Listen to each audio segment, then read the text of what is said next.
Okay, folks, happy Saturday.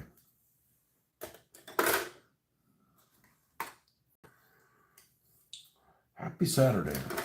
Well, we got a bit done last night. There's been a couple nights this week that the ass has been kicked. And last night would be one of them. And that's with me stopping relatively early. Well, I stopped about 10. So, yeah, just plugging along on these Halftracks. So I got just a little bit of black lining left on this one that we will do before we move on to, I think we're going to do the tracks and the tires probably next on the rest of these. On these 1, 2, 3, 4, 4 of them. 4 of them.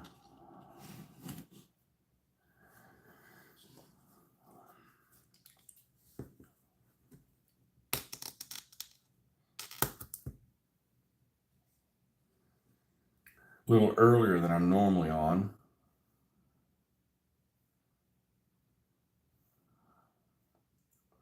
That didn't happen by design. That just kind of happened.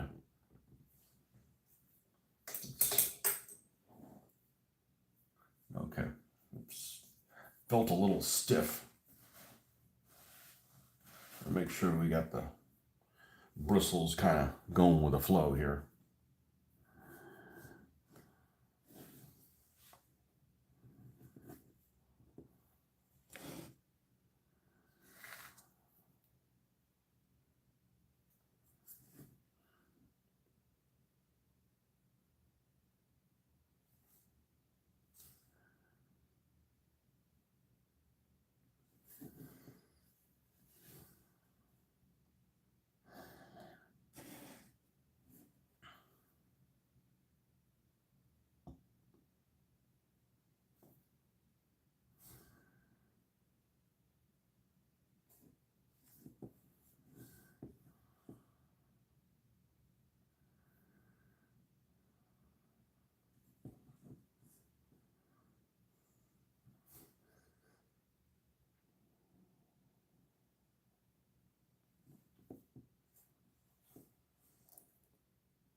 Well, I saw there was a,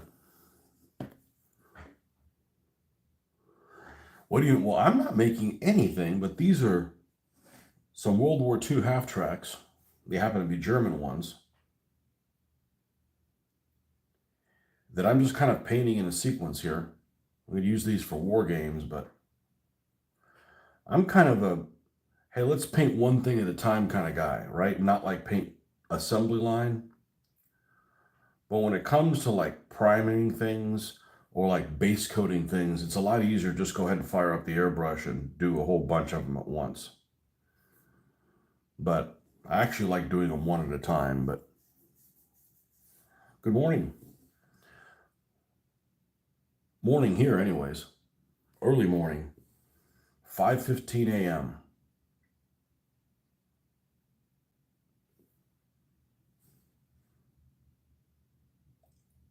In my 20s, I would have thought I was crazy getting up this early. But if I don't get up this early, there's no guarantee that I'll have time to do this.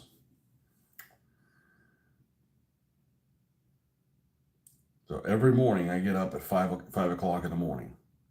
Whether I go to work, I do it so I go to work so I'm not rushed getting ready for work. Right? I have a good hour and change to myself to do, to go somewhere special, go to my special place. And then I just do it on the weekends because, can you imagine if you have to get up a lot earlier? Well, most people do. They get up a lot earlier on their work day than they do on their day off, and they really hate their work day. Like, I don't need more reasons to dislike going to work. No, this is an attack. It's a armored fighting vehicle, AFV, or technically an infantry fighting vehicle. Really, these weren't supposed to go into combat. This was just to provide enough protection from artillery to get the troops across some kind of ground. That's really what they were for. Half-tracks aren't supposed to go into battle. But some things get used in purposes that they're not intended to, just because they're like something shows up at the wrong time. Like, for instance, armored cars aren't supposed to fight other armored vehicles, but they do. And they certainly do in games. Like, well, this is all we got. We got to stop them somehow.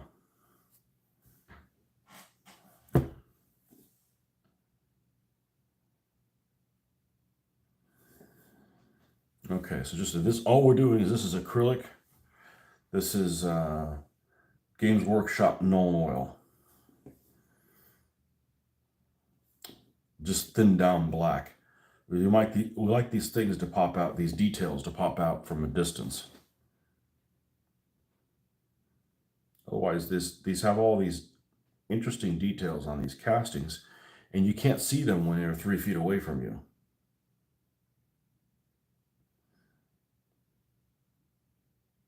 Gets lost in a blur.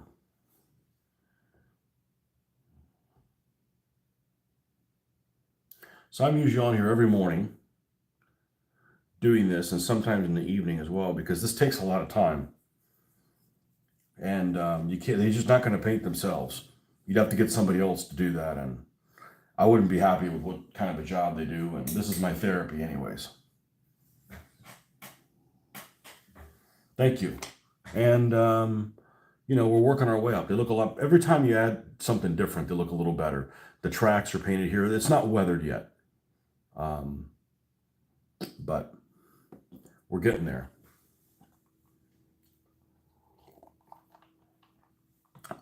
I don't have, well, these aren't to be all used at the same time. It's not that kind of a game. I don't know, 3 half-tracks at the most on a given thing. In a given scenario. This is almost like I hate using the term role-playing, but it's a heavy role-playing game. A light role-playing game, heavy war game. You're not role-playing anything, but you're running about 5 guys.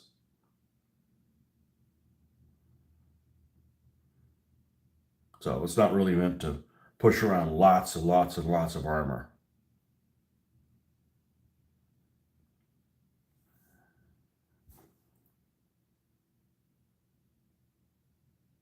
Some people are like, I want to play a skirmish game. Well, how many guys do you want to run? I want to run a whole company. You want to run a company, which is 3 platoons. You want to run about 100 guys in a skirmish game, move around 100 guys, but that's not a skirmish game. You're making decisions as a player that the guy commanding 100 guys wouldn't be doing.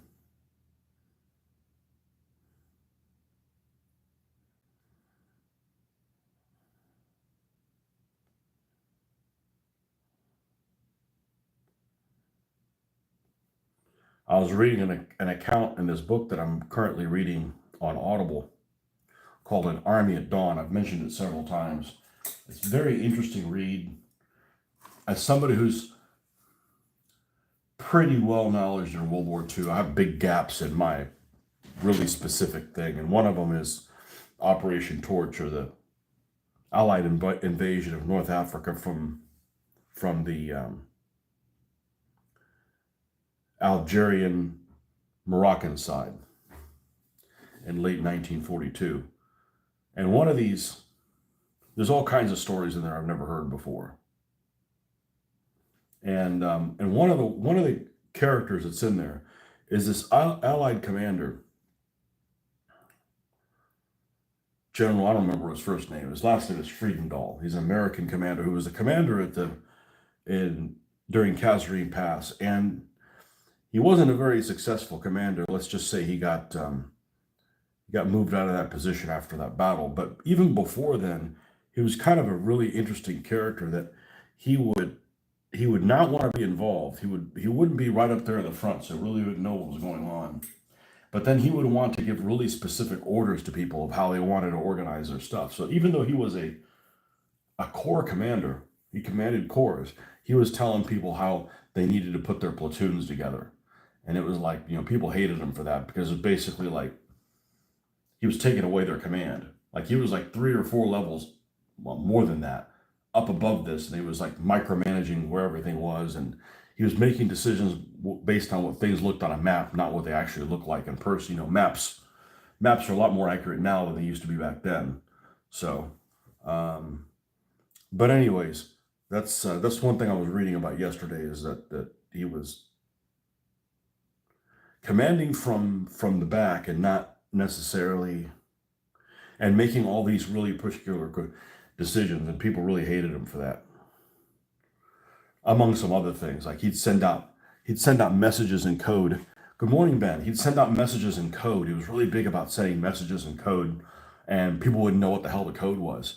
So one guy was saying that he would send a message out to one of his divisional commanders, or one of the regimental commanders within that division, and it would take them as long to decode what the hell he was trying to say as it did the Germans. So that's not really good. That's not a really good plan. Well, let's just say he got replaced. Mr. Ben, haven't played that medieval game in a few days. That's okay. We've been painting big time.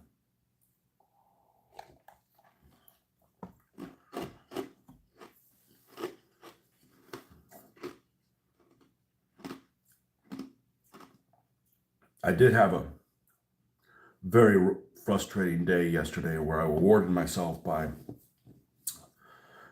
buying a skirmish campaigns book in PDF. And I got, well, I'm not going to tell you which one it is. Which one do you think I got? I'm not going to tell you what it is. Yes, when I'll tell you when you guess correctly, or you give up, or you don't want to play my game. Would you like to play a game?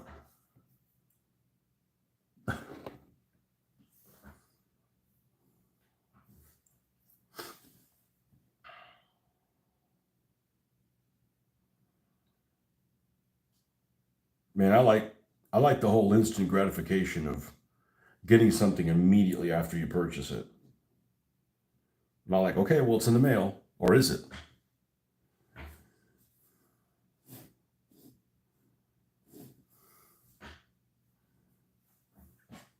So you found a deal on eBay, picked up a few 1/72nd scale kits for your World War One early interwar period, picked up an RPM Ford Model T, Polish armored car, Strelets Austin Pitulov, and a Masterbox Austin Mark III. So not only did you succeed in buying things in a scale I'm really familiar with, but you also succeeded in buying vehicles that I don't know what the fuck they are, and manufacturers that I don't know what the quality they are. I've heard of RPM and what's the other one? RPM and Strelets Masterbox. Never heard of Masterbox. I hope none of those are like F this kits. Like, they're here's one drawing on all these arrows. So hopefully it goes well for you. You ever had any interest in doing Russian Civil War? Because that sounds like armored cars right there. Armored cars and cavalry and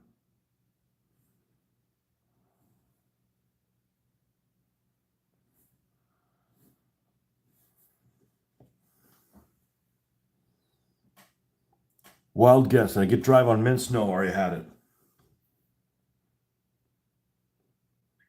I got Normandy First Hours, which is shit.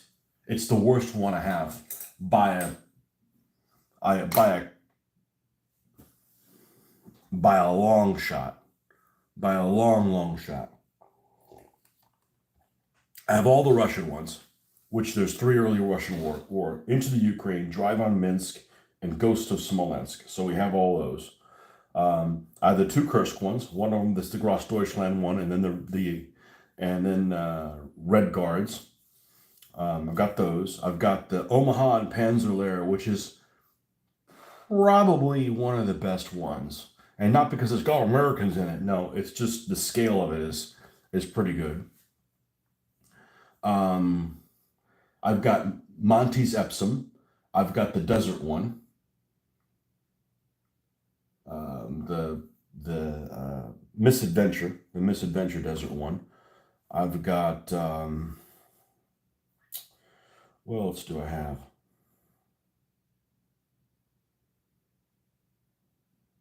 That may be it. That may be all the ones that I have.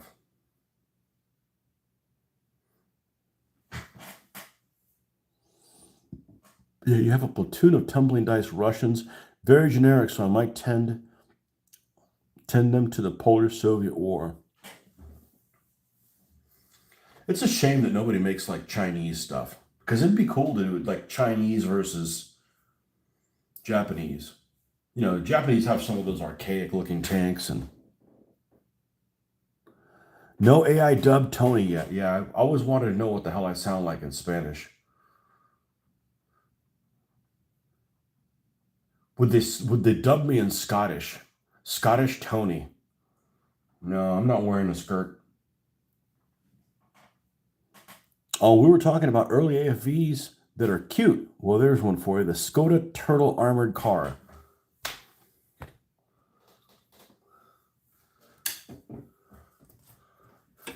It's cute for a peasant. Let's see.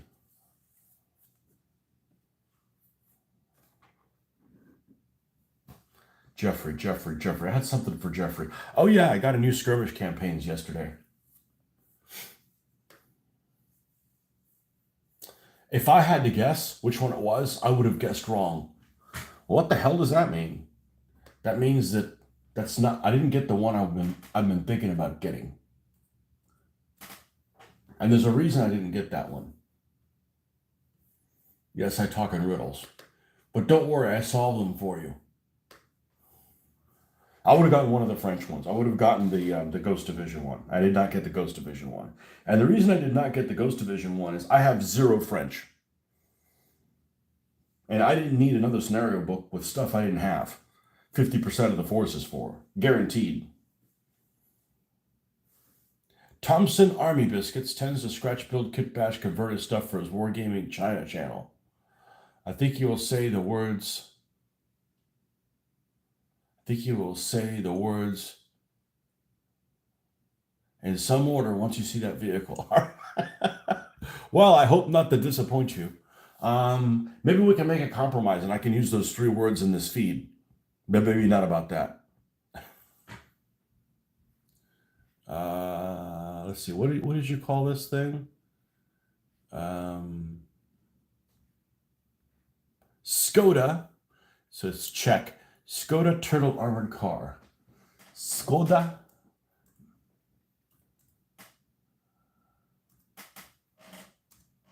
God, it's impossible to type when you can't see They're illuminated, but because the lighting in here is so good, I can't see them.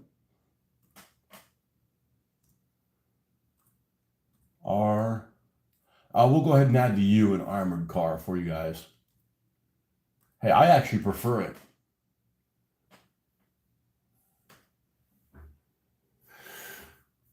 Images.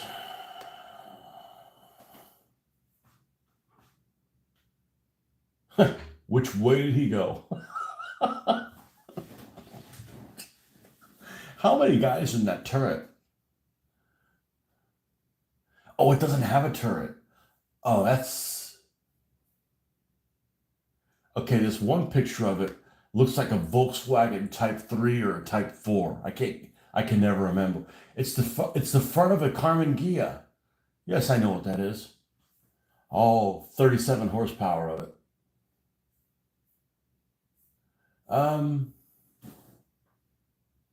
You know what this reminds me of? And I never remember what the hell they were called. I've looked at them so many times, looked for them so many times, and I don't remember what the hell they were called. But in the late 1970s, there were these die-cast cars that were available where I lived in the United States. And I remember that they looked fucked up looking. There you go. There you go. You got that one. And they looked like something that was drawn by the same people that just drew a yellow submarine. They were very hippie looking Matchbox cars. And I want to say I looked them up and they were made in cahoots with Hallmark. Yeah, the card company. And I don't remember what the hell they're called. And they made like a cop car and they made like a van or something like that. And at one point I was going to get some and then use them for Gaslands, repaint them. Because they're all like, they're painted like the letter people or something like that would come out of them. Very post-hippie, post-traumatic hippie.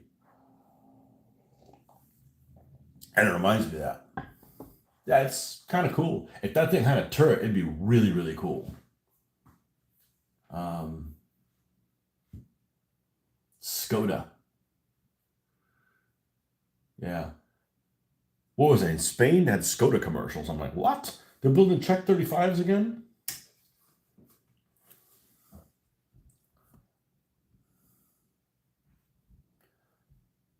Guys, channel's great. Good morning. Wait, the Germans used them in France. Uh-oh. Hey, Marcus. Panzerspähwagen.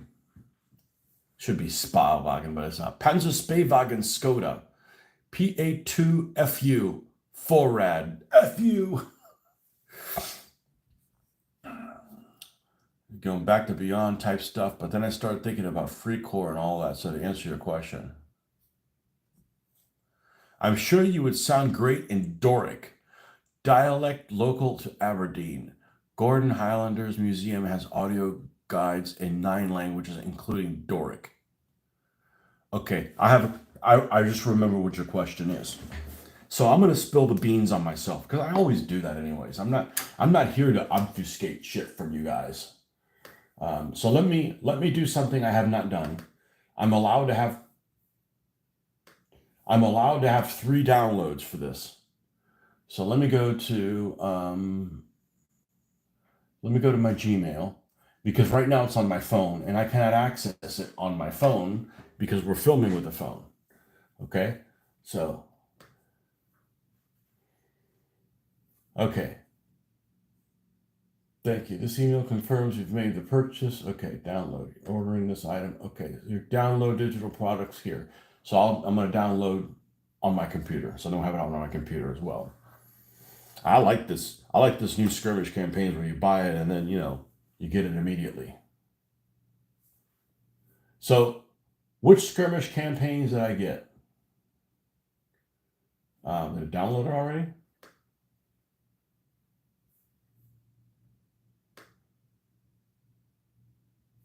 No. Here it is.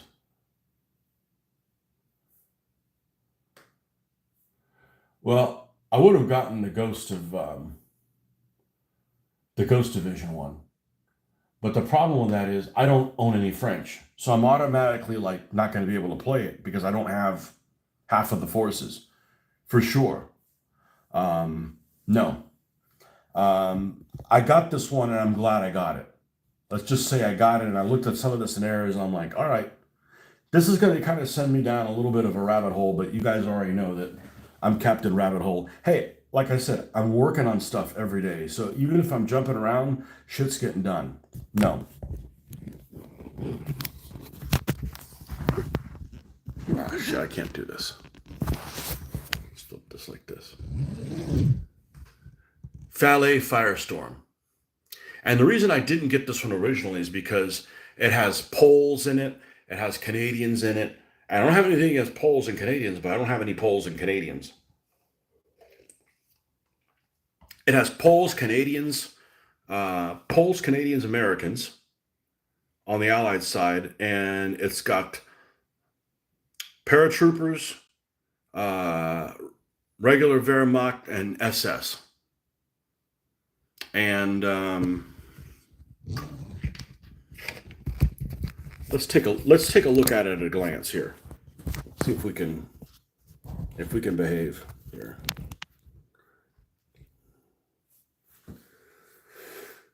Let's see. Can we make this bigger?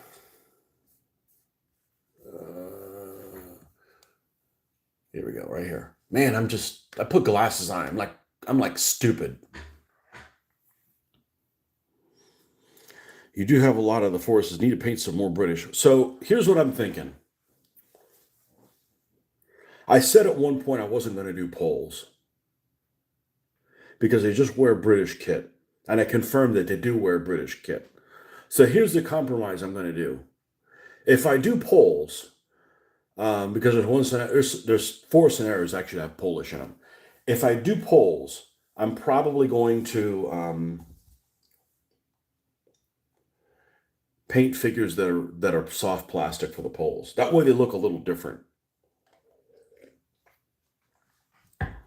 And Canadians, and the reason why is because I don't want to use poles and use guys that have British names on them, because the surname is a big deal for me on the figure.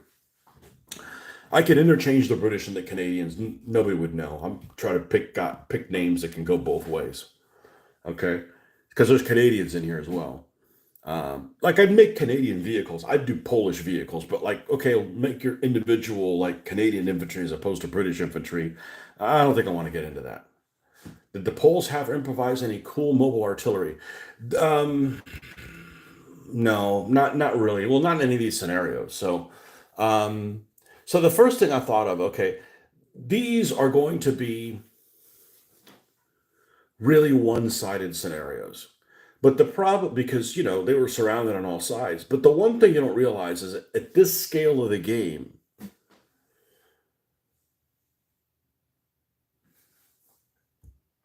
you could have like a squad on a squad, and it doesn't mean that that one squad could be outnumbered 10-1, but they didn't encounter those 10-1 odds during the entire skirmish, if that makes sense. Because this is like, you're running like a squad or two. Anyways, I don't want to go into too much detail because I don't want to spoil it for these people. You should definitely buy this if you're interested in this period. It's only $15 and you get it immediately. I think they've given up on trying to sell things. So we're just going to it talks about the history, which I have not read. But here's the three of the scenarios take place here. One of the scenarios is here, and two of the scenarios are here. So these four scenarios are involved the 1st Polish Armored Division. Okay. And then you've got the Canadians are here. Who's this? I'm not sure if this is a Canadian attack, but this is Americans are down here and so forth. Just kind of tells you where all like the boards take place in. So I kind of just did kind of a glance. This is well worth $15, and you get it immediately.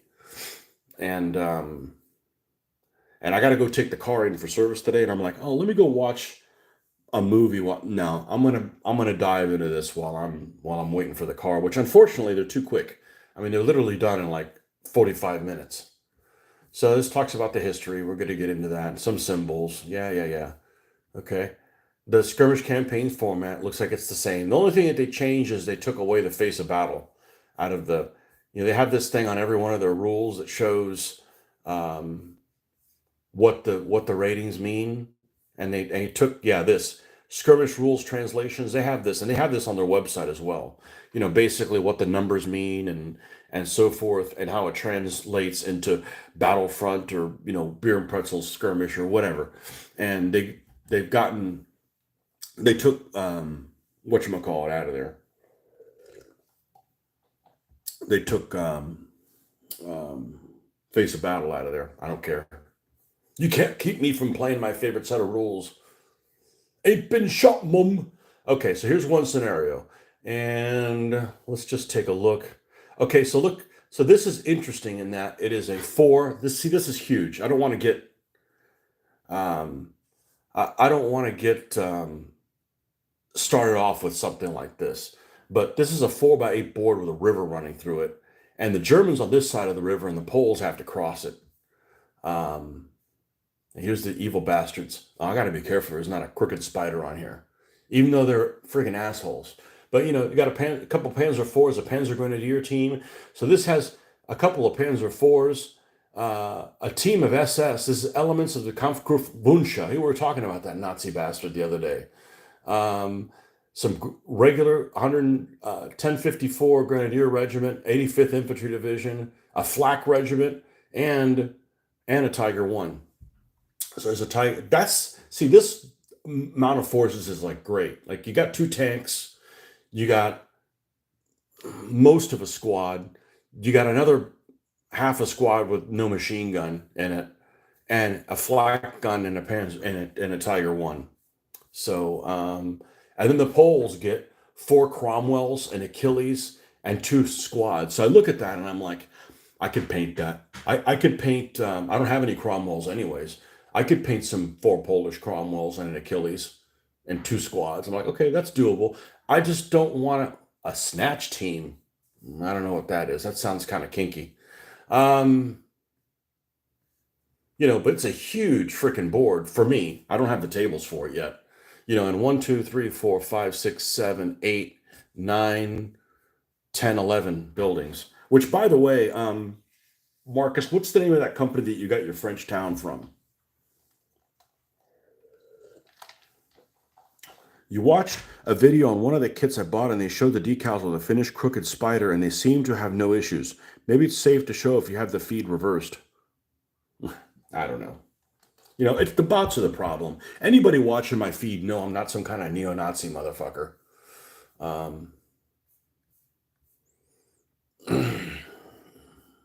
okay, Le Bourg Saint Leonard. This one I believe is with the Americans. Now this is a 4x4 board, so that's a little bit more reasonable. This is what I was looking at. Battle honors. Okay, here's your French village. 1, 2, 3, 4, 5, 6, 7, 8, 9 buildings. Now the road net is insane. Like, okay, if you got 9 buildings, why do you have all these roads going every which way? Got an orchard, some woods, that kind of stuff. Let's look at what size scenario it is. Okay, so the Germans have a Panzer IV-J. What is this? Second SS. All right, I have no SS troops painted. That's why I actually like that other scenario first. It's like, all I got to do is paint 6 SS guys and I'm good to go. This is, Jared, this is Skirmish Campaigns Fallet. Battlestorm Fallet. Fallet, firefight, fight, something like that. And these things are now available online. I don't want to look at this too much because I don't want copyright stuff, but I want to show you guys that it's really freaking cool. Couple Panzer Grenadier squads, 1 Panther, 1 Panzer IV, and the Americans have a couple infantry squads. I have them painted. A senior officer. That was really cool. They don't tell you who it is. It's a certain guy in there. And I haven't really read into it a whole lot, but he's like some kind of colonel or something like that. I'm like, oh, I got a figure for him. I got an American colonel I can paint. Hopefully he's not like Larry Hagman and the Eagle Has Landed. Look, he's a T2 A double asterisk, so he's a really good guy. A truck with a 50 cal in it, a pair of M10 tank destroyers, just bought some. And here's a mistake. When I see something like this, that I would consider the guys who created this to be professionals, right? I always have this idea that people that create a scenario book know more about this World War II than I do. And I'm frequently disappointed. 2 M4A4s. Americans did not use M4A4s. We did not use them. Well, we may have used them, but those should be M4A3s or something else. Either M4s, M4A1s, M4A3s, one of those. So I'm not using M4A4s. I do have 2, but those are British and Commonwealth kit only. M8 armored car is an additional one. I have that. So I've got all the Americans for this, other than 1 senior officer, 2 M10s to paint. Well, that sounds like stuff I'd want to paint, right? The problem is, and I've got the German tanks. I don't have these Panzer Grenadier squads that are SS. I know I could just use regular guys. I'm not going to do that. It's the opportunity to go ahead and paint new things. But what's cool is this scenario is really, really small. All right. Next scenario. Saint Eugenie. Okay. Look at Saint Eugenie. That's one of the first things I look at. Like, how big's the board? Okay. This is 4x6.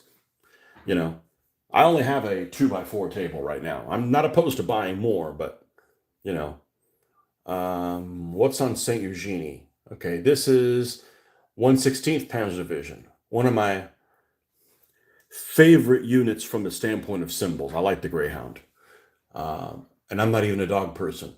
Okay, 2 Panzer IV-Js, got them. A 251-22. I think that's the one that has the Pack 40 in it. I think that's the half-track that has the Pac 40 in it. I don't have one of those, but do I do? No, no. I got a 234/4.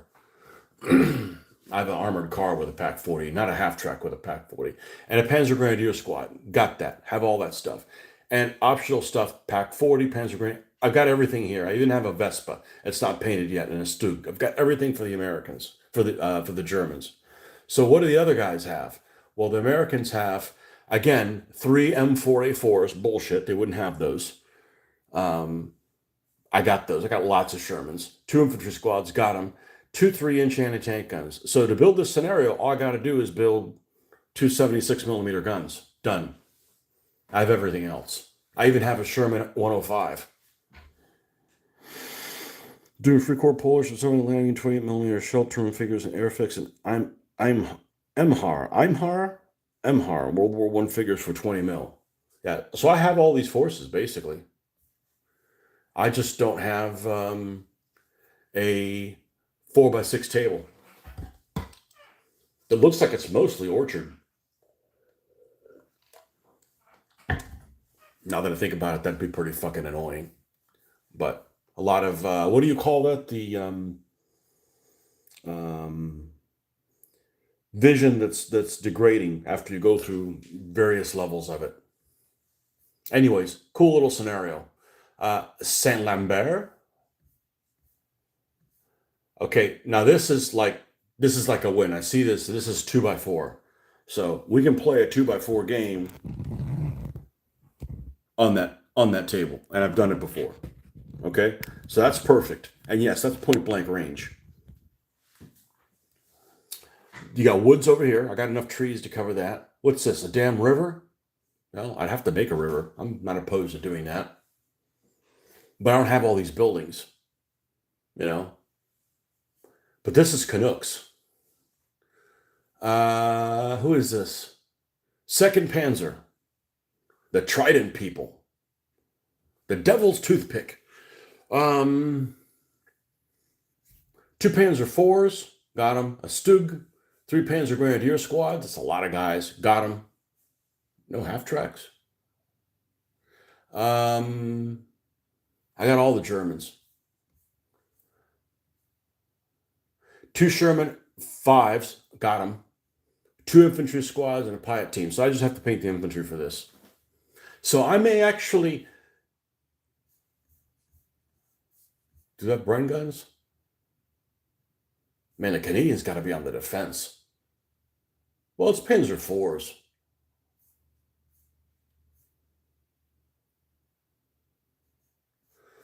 What's this board look like? I'd have to build two Canadian squads or 2 British squads and get a bunch of buildings. Possible. Size of the board's definitely right.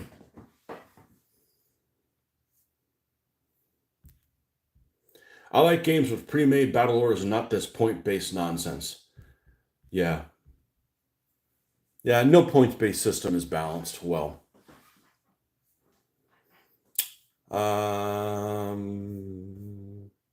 Breaking through. I believe this is the Poles.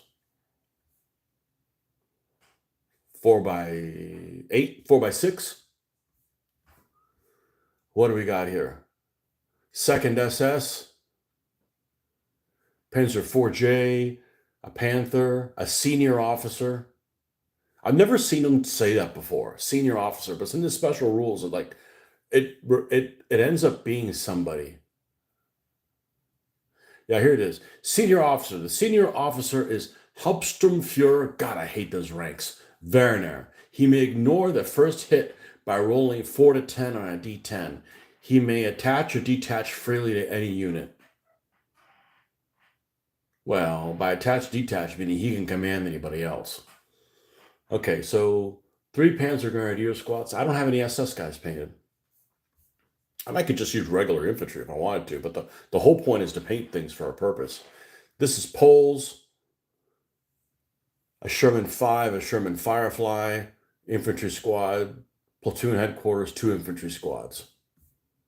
Clerks attack. This is a 4...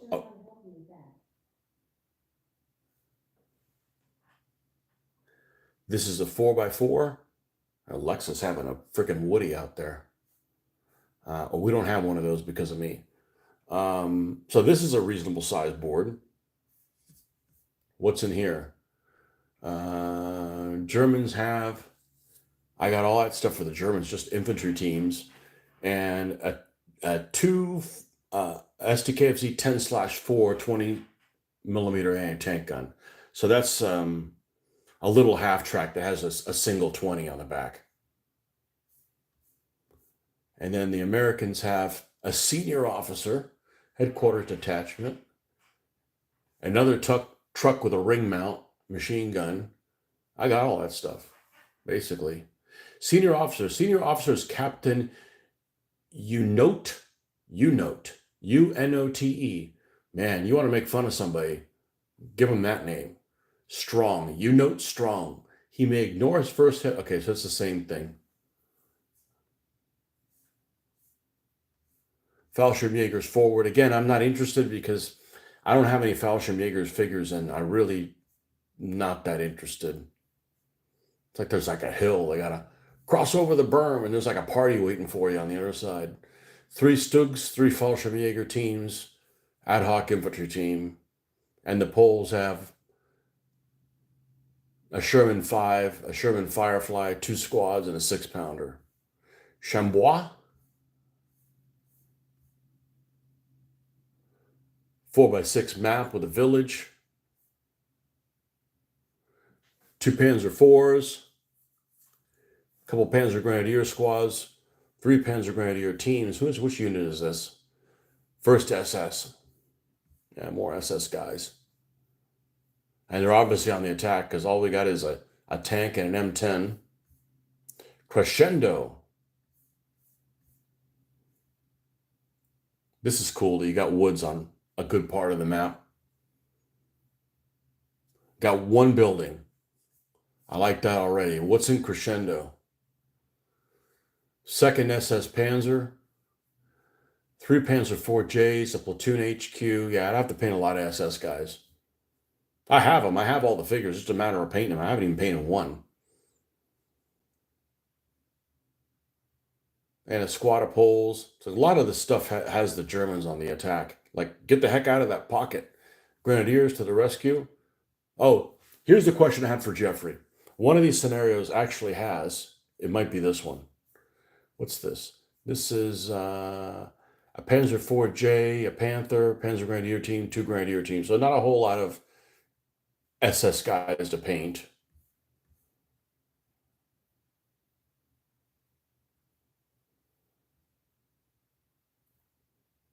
Okay, this is the unit right here. So we have a unit called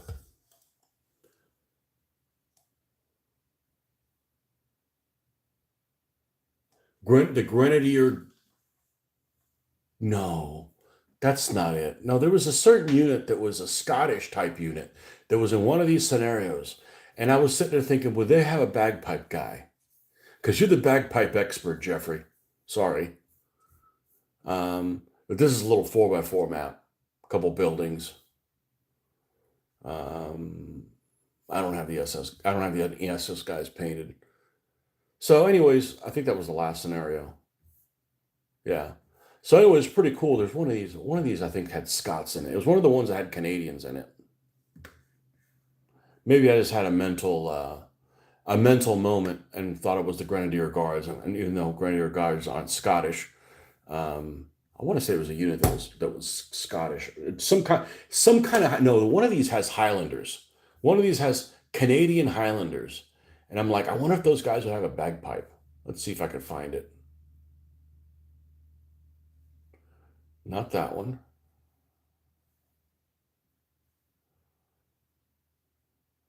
That's Americans. That's Americans. Obviously, it's on the Allied side. Here it is. Okay. Squadron C, South Alberta Regiment, and Company B, South Alberta Regiment and Company, B Company, Argyll and Sutherland Highlanders, 10th Canadian Infantry Brigade, 4th Canadian Armored Division. Would the Argyll and Sutherland Highlanders be a Scottish unit that would have a bagpipe? It's not in the scenario, but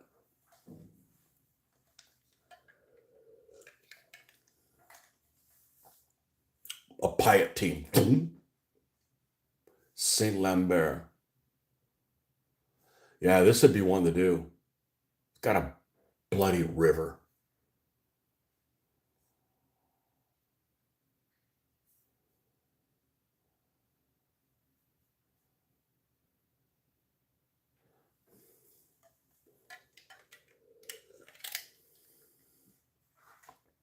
Dismounted artillery crew.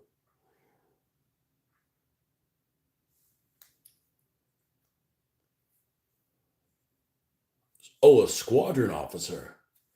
The squadron officer is Major David Curry. Another one of those he could ignore the first hit. I just want to make him kind of, not die immediately kind of thing. Scots and Canadian Highlanders would have had bagpipers.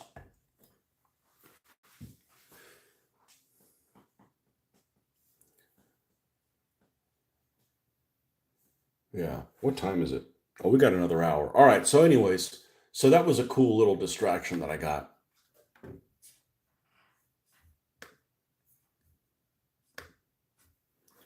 Okay.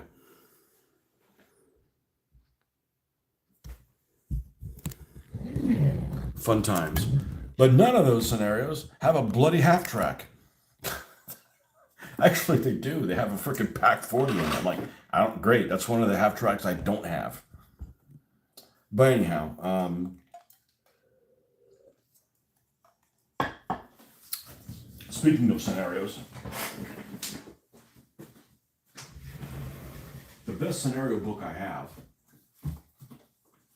or one of the better ones I have, is this one. And yes, it's backwards. Skirmish Campaigns, Heroes of Omaha and Panzer Lair. And there's a scenario in here that actually uses this. I think. It's called Lair Recon. And what's cool about it is, it can have a Puma, but it can't have both. What's cool about it is it's really small. No, it's not. I thought it is. It's 2x4. It's a 2x4 board. And this is where I realized these are supposedly made for, it even says it's for 20 millimeter. If it's 20 millimeter, they're really, really condensed. Because if you take a look at this and it's a 2x4 board, one of the things, this is only 2 feet wide, but within this 2 feet, you have a hill. Well, how big of a hill can it be if it's only about 12 inches across? It's just going to be just like a little something or another. And you've got a line of stone walls about a foot away from each other. So, you've got 2 lines of stone walls that are like this far away on the board. That's really pretty close. That's almost like you almost have to double the ranges, but this scenario is interesting because it has is this one of these Morton scenarios? July 11th.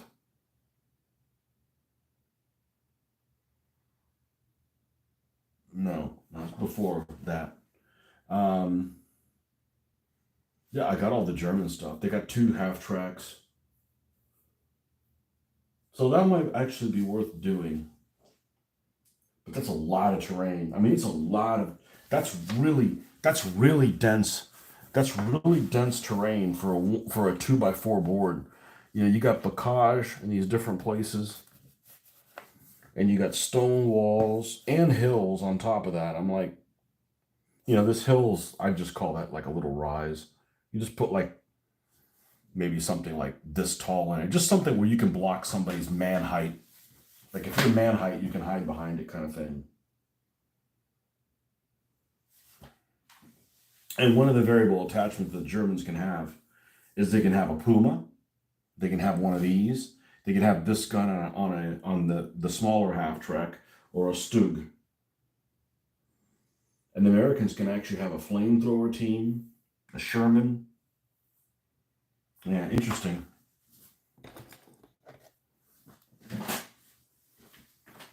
Anyhow,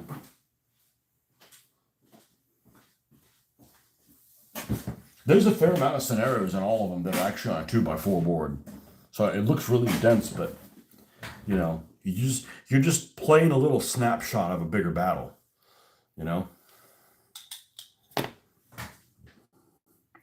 You recently read an incident in early 1945 during the mop-up in the Netherlands, where the Gordons and a Canadian Highland unit used bagpipes playing the regimental march to identify each other. Huh.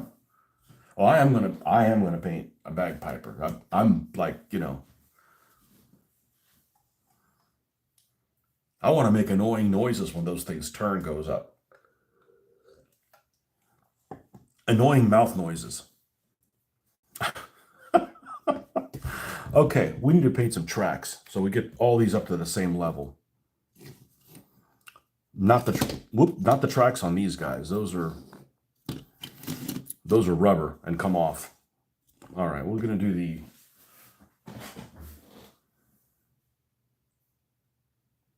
Did I do the black tracks for the black stuff first? I think I did, and then I came back and did the tracks.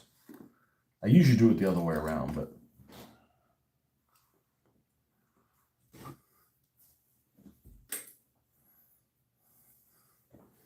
man, whenever if these things ever go on sale for Hobby Lobby, buy one get one 50% off, or whatever their sale is, I need to stock up on these things. But the last couple times I've been to Hobby Lobby, I've left without buying anything because they got a real problem with, people complain about self checkout, and I'm not one of those complainers. That gets me out. But just like, why is it taking you so damn long to get out of the store? One of the stores here in the United States that I find absolutely crazy, and it's always been this way. Sears used to be the same way as well. J.C. Penney, like, I've got this stuff in hand. Let me walk out of the store. You can't. You have to wait in this line that's run as efficiently as the Department of Motor Vehicles. Like, just get me out of this fucking place, man. Why is it taking so long?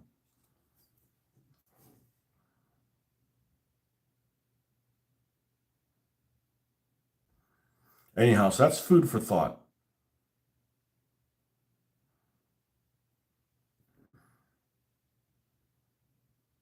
I know, like I said, it's a rabbit hole. Weren't you just working on stuff for the desert? Well, I was, but I don't have to get anything done at a particular time. So as long as I'm doing stuff, you know, that's the important thing for me. That provides the therapy,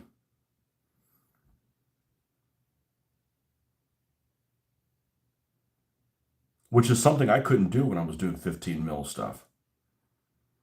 Like, I couldn't even look at anything else because it was going to cut into the limited amount of time that they had before the convention. I mean, I couldn't tell you how many times I had to finish an army by a convention, and literally the morning of, I'm like priming them and stuff. I mean, not priming them, but seal coat. I'm like, I'm not going through that shit again. What's up, Luke? That process is for somebody who's retired, somebody who doesn't have any stress in their life and wants to get motivated. I don't want to be rushed. I don't want to be rushed or interrupted.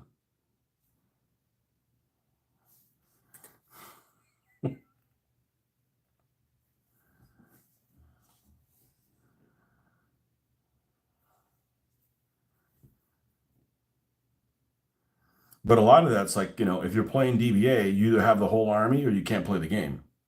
It's not like, well, I can just make a smaller scenario. Nope. You got to have all 12 stands at least.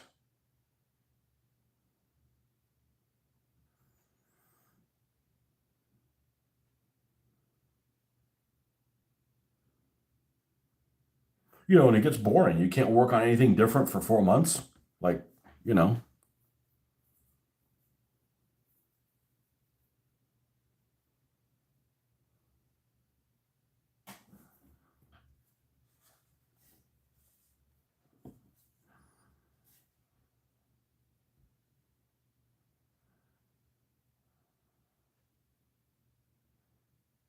I've never seen anybody doing like wargaming of World War I in Africa. Is that not? Is that just not a very popular thing, or they just don't make enough different miniatures for it?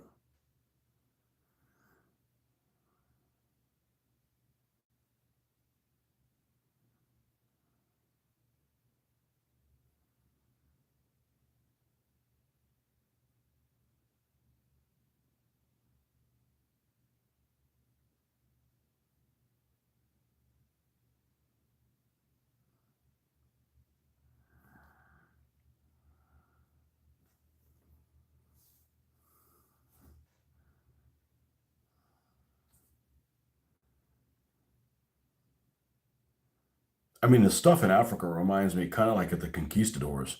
There's a couple of white people, and then everybody else is natives fighting for them. You know,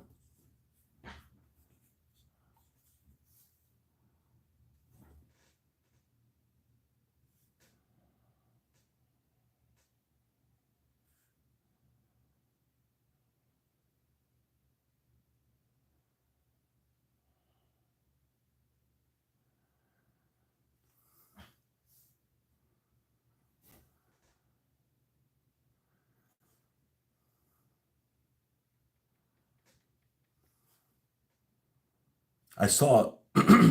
I forget that I'm so not used to going to conventions now that I forgot we got one coming up in, well, next month. And I looked at the list of games. I don't know if I'm even going to go. I mean, I don't know if I want to spend a couple $100 to go that. I'd rather do something else with a couple $100.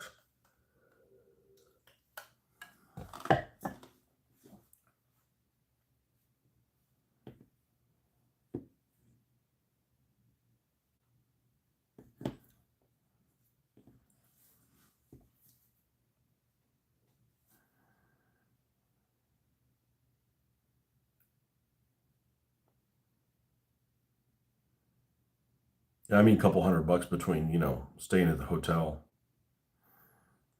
staying off site. I'm not staying at that hotel anymore. I told you guys what happened, right? We got like woken up in the middle of the night because the freaking fire alarm was going off, and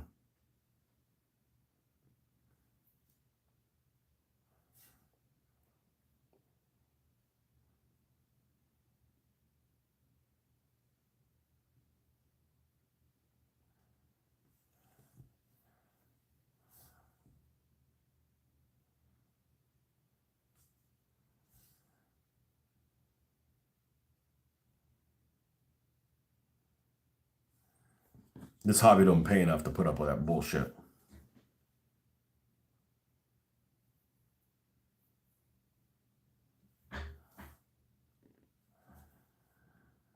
I figured it was. I'm not really. I'm not sure that we got an answer of what happened, but one of the floors actually got flooded with the sprinkler system actually went off, and I don't think it was really a fire. I personally think somebody lit a fucking joint in one of the rooms personally, and I'm not saying it was one of the convention goers. I mean, there's other riffraff that stay at this hotel. It's not a classy joint, you know. There's a lot of these hotels are like, oh, this is an old hotel, we'll fix it up, and it looks good for like, you know, a week, and then they put zero money into maintenance. And you got to put money in hotel maintenance because some people just come to destroy a hotel room. Sure seems like it.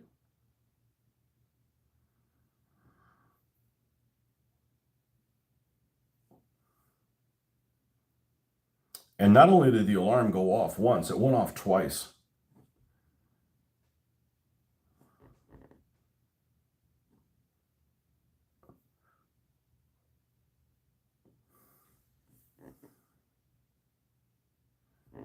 So that's the last time I stay in that hotel.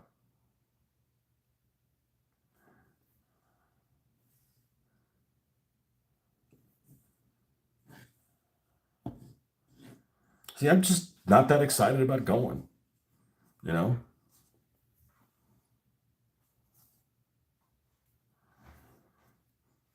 If I want to socialize, I don't have to play a game to socialize with people.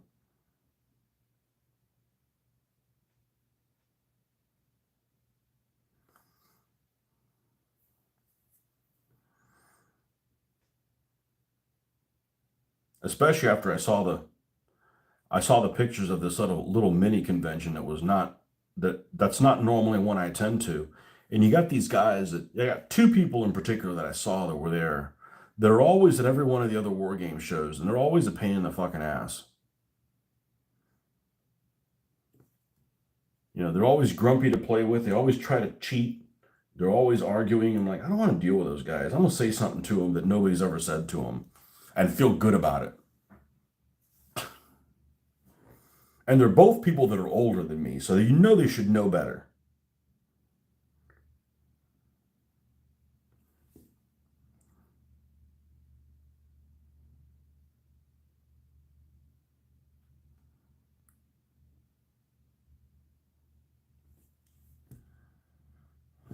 Haven't you guys done that? Watch some game like I want to play this game, but I don't want to play with that guy. That guy's that guy's a problem. That guy's a problem when he's on my side.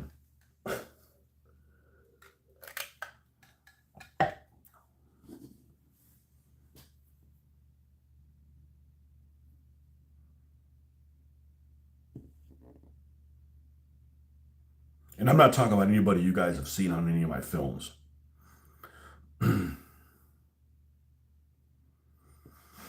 Those people are no problem. I'm talking about, that's the problem with running the show at a convention. Like, I'm running this game. Oh shit, this guy showed up to play. We're not doing any. I won't be running games at conventions. Like, I'm playing with somebody. They get invited specifically.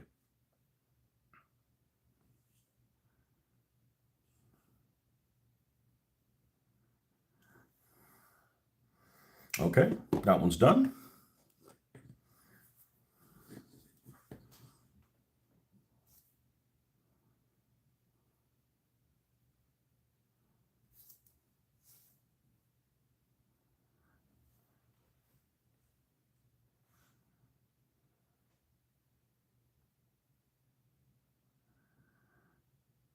It used to be I didn't like some people playing conventions because they stank. That's actually become less and less problem. I think those people are just dying from, severe body odor. I really haven't encountered that very often anymore. Got some unkempt looking people, but maybe they finally found a deodorant in their size that works. I know what you mean about shows. Used to look forward to going, meeting gaming friends, and getting new stuff. Don't sweat missing them these days. I enjoy the gaming more than new stuff. Yeah. Well, the internet, I'm sure, has something to do with that. I mean, we have access to everything all the time. Instead of like, man, I wonder what he's gonna. I wonder what they're gonna bring. I wonder what I'm gonna get. I'm gonna, now it's like, eh,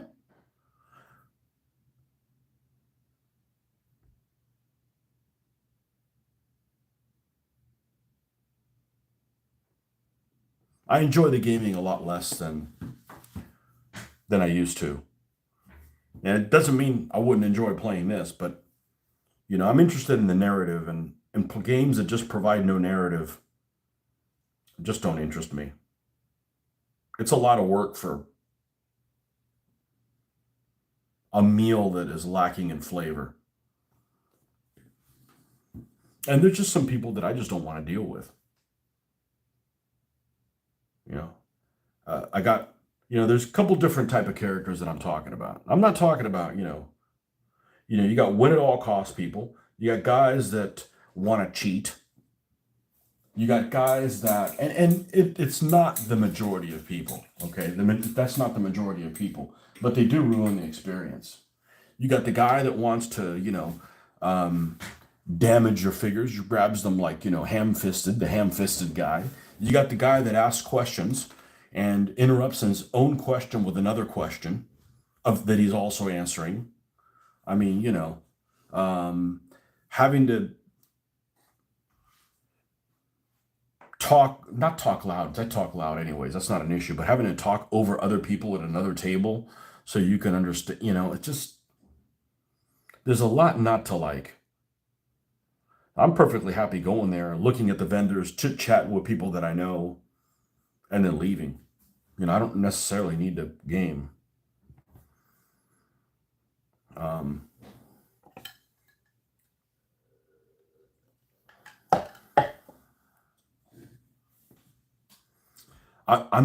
I've been used to playing in a what I would call a quiet environment for decades now. I think forever. Um, I either would play at my house or would go over to Mitch's place. And Mitch's place, even though there's multiple games going on, it's pretty fucking quiet. I mean, it's but having this convention where there's a lot of noise just isn't my sort of thing.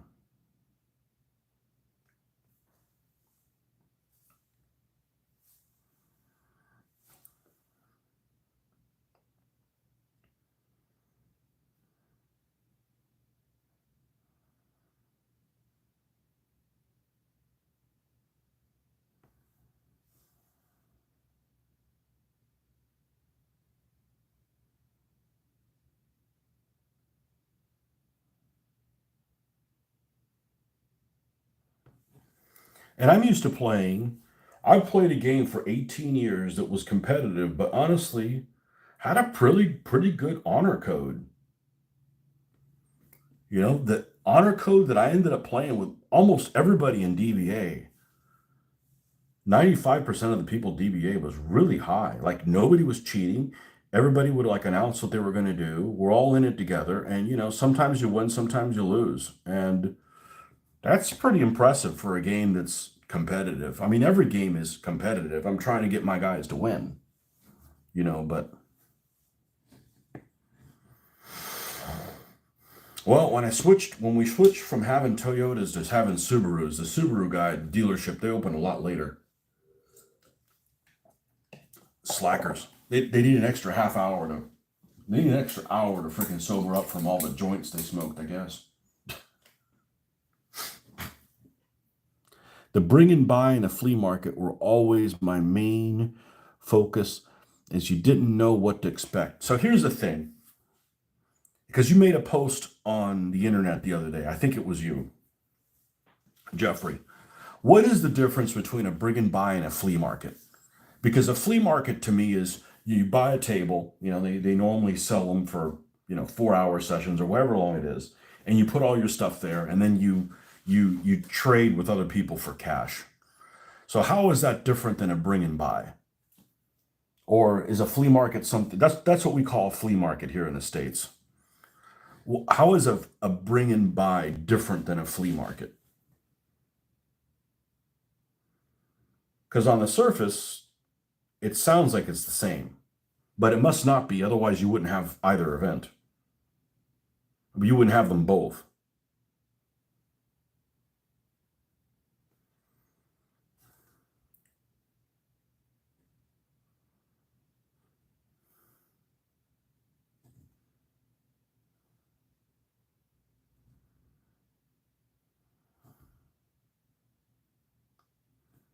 I usually don't find those things very good because they always, they don't have stuff in my scale. Except that one time when there was two estate sales and they were both going and they both had things. Because, it was older guys that had older scales that people don't play anymore, like this one, or at least in the States. Marcus is the youngest is one of the youngest guys that does this scale.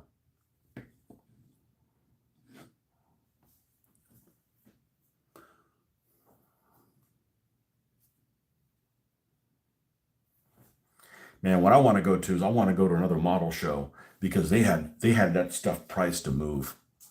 They had stuff priced to move.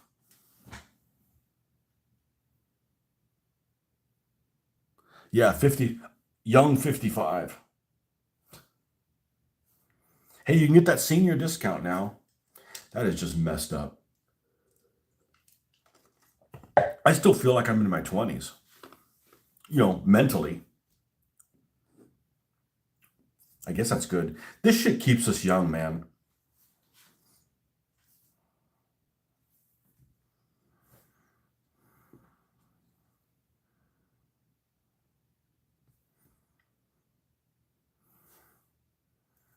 Of course, you own businesses, so that runs you into the ground. So you're kind of like breaking even.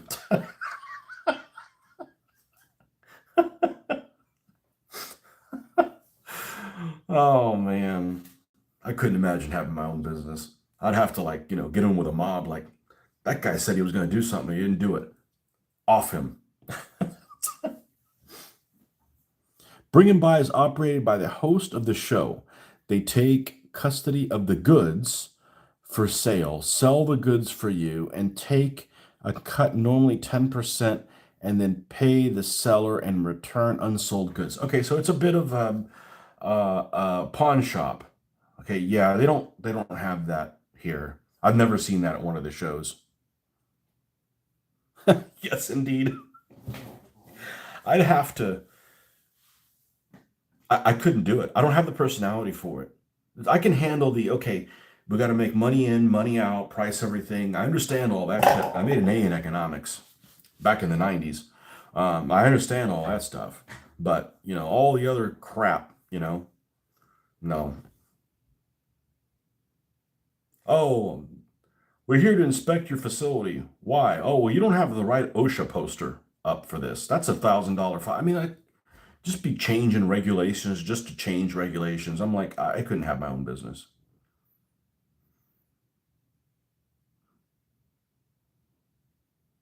This country is way too litigious. This is way too litigious of a country, and maybe every country is litigious.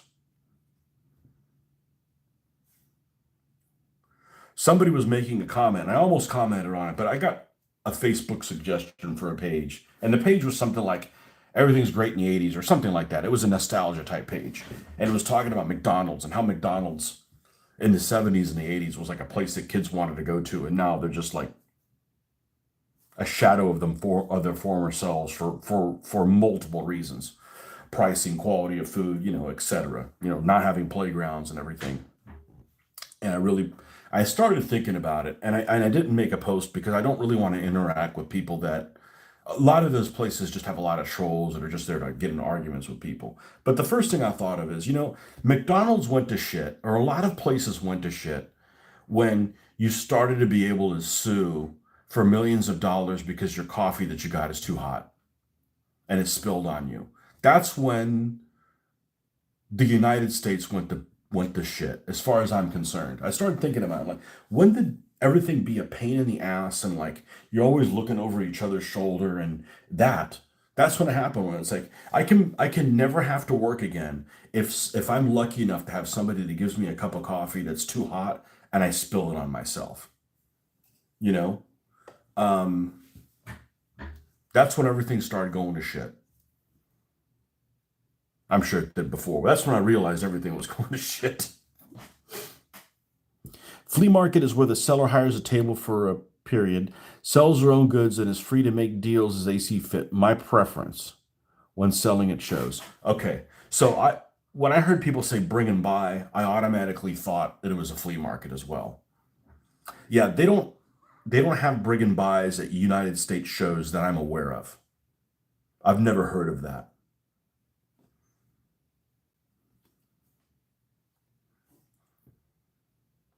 Yeah, the bring and buy almost sounds like an estate sale. Somebody's deceased, and I'll sell things for, your family goes and sells it for you. Somebody sells it for your family kind of thing.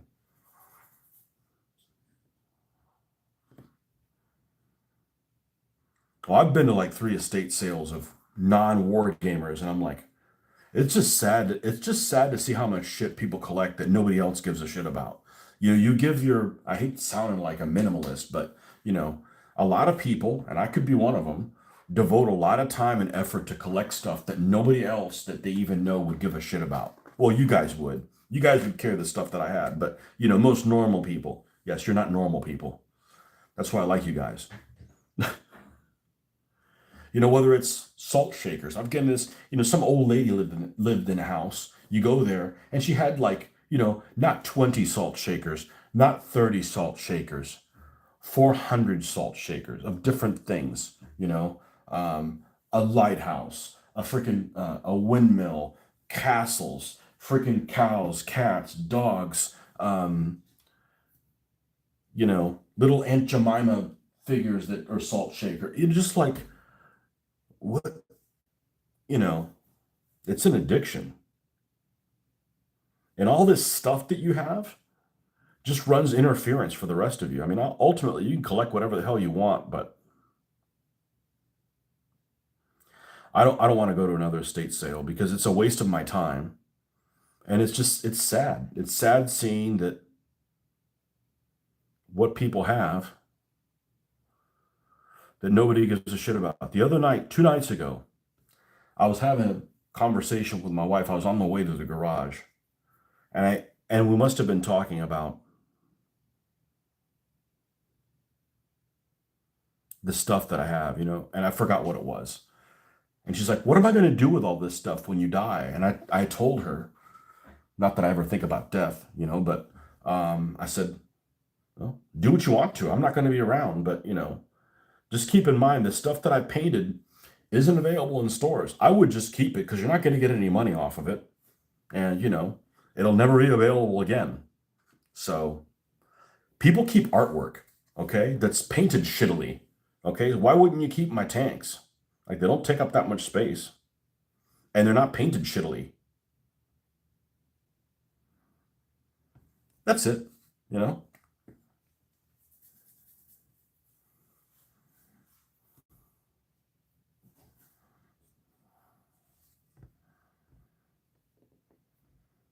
I'm enjoying painting this stuff a lot more than 15, so I don't care what happens to it as much as I did with my 15 millimeter figures. I felt like I was tortured by putting those things together more than this. Only because I wasn't allowing myself to get off track, or I'd never have the army finish for a show, for an event, for a tournament. Like I want to play a different army. Well, I got to paint a different army. This is we're just putzing around, you know. Running bring and buys tends to soak up club members and volunteers compared to one or two who run a flea market. Yeah, they don't have bring and buys here in the United States. Or I've never heard of one.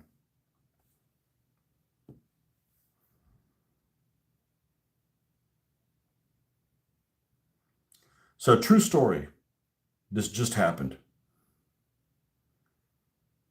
I woke up every time I have caffeine at night.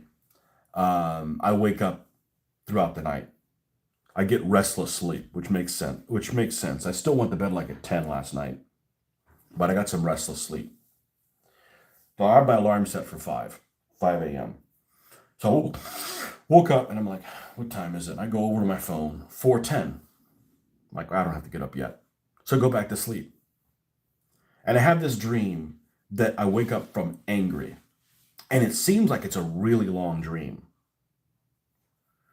But I remember waking up from it. And I was so angry. I looked at my phone again. It was 4:25. So in 15 minutes, I had this dream that was really long. And it involved my wife taking my car out, which she can't drive my car. It's a stick shift, which is wise. Not that she's a bad driver, but um, if somebody's going to crash my car, it's going to be me. And she had like, I was in the garage, and she pulls out into the driveway. I think we're at the old house. Not that it was a big deal what garage it was.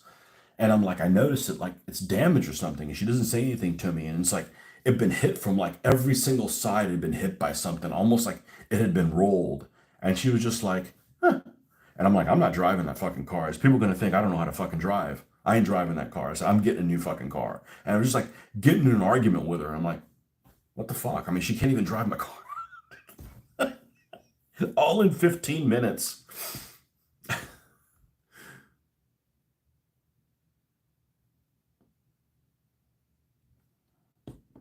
Yeah, it's a pain in the ass having it. It's a pain in the ass having a car because it's just a whole other level of concerns that you don't have if you live somewhere where you don't need a vehicle. But I didn't have a vehicle for such a long time when other people in my same situation had one that I'm really bitter about it. Really bitter about it. Like I'm not taking public. I mean, I would take public transportation like in Europe or New York City or something like that. But like I'm never riding the fucking bus again.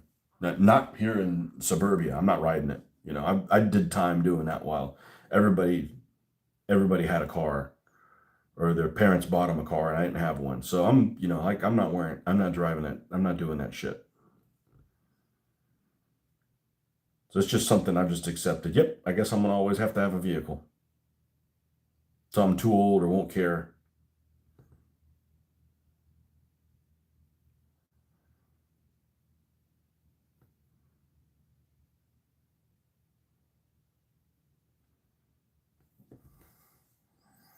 That's one of those things I'm gonna hold on to. One of those things, just never gonna give that one up.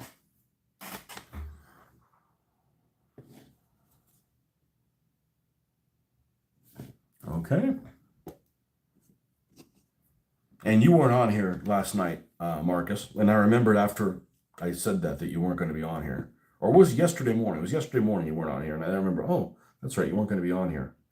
I'm going to make this the squeeze bore removable because what I found out is that they ran out of this ammo really quick, and they didn't manufacture it. So right in about the beginning of 1944, they weren't putting this cannon on these vehicles anymore. They didn't have any more ammo for it. So if I use this as a 1944 vehicle, I don't want it running around with this cannon. So I'm going to make a separate pintle mount and just switch it out as needed. So I don't want to have a vehicle and then it's not usable. Or like, hey, you see that big? Oh, that's a cool cannon. What is it? Oh yeah, your version will play in 1944. There's really nothing there. Yeah, I didn't realize the ammo shortage about the weapon either, and I also didn't realize they used them like in North Africa. Like, man, that's a really good weapon for North Africa. Because I feel like it's got the penetration power of at least like the 50L42. The 50 millimeter, what they would call the short 50, which isn't fair. It's not really fair to call the the standard the first 50 millimeter gun that was on the Panzer IV is a short gun because hell, the Sherman gun's a 40 caliber gun, so it's even the shorter than. People will go around saying, yeah, it's got the short 75 in it. They only call it that because it's the only 75 millimeter gun that's in a Sherman. If there was a longer 75, I guess they would call it the short 75. But anyhow, they used it in North Africa. Like they didn't have enough supply problems already.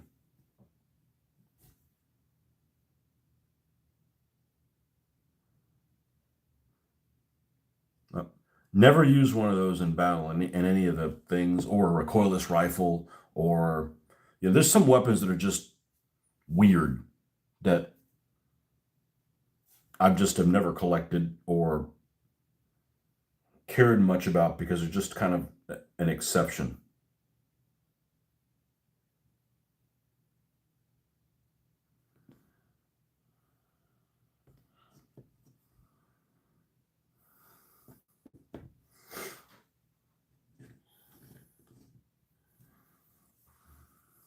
And it's still going to be brighter. It's just I wanted to get it to that level, and I did miss some black lining on both of these vehicles. Now that I'm looking at it, I sent them off to. Why are these guys over here? So there's a little bit of black line left to be done to them. So what happens when I'm working on multiple things? I always like you move on to the next one before I forget all of it. Hey, it's not sealed. It's not a big deal. And like I said, if I probably forgot something, it's something that's got left in a nook and cranny, which means I can come after the fact and paint it and not even seal the rest of the vehicle and it'll be just fine. In other words, it's not going to be something that is going to be in a place where it's going to get handled and therefore it needs to be extra protected.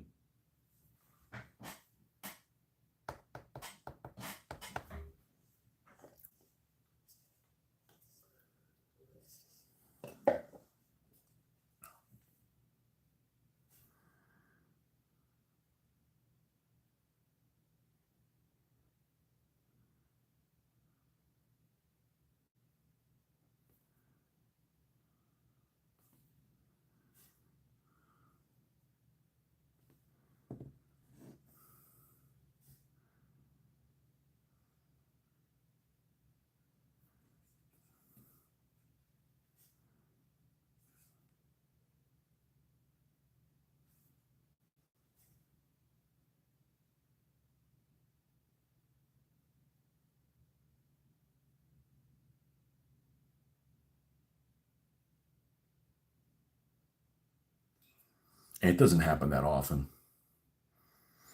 So it's not like it's some glaring problem that we got to deal with.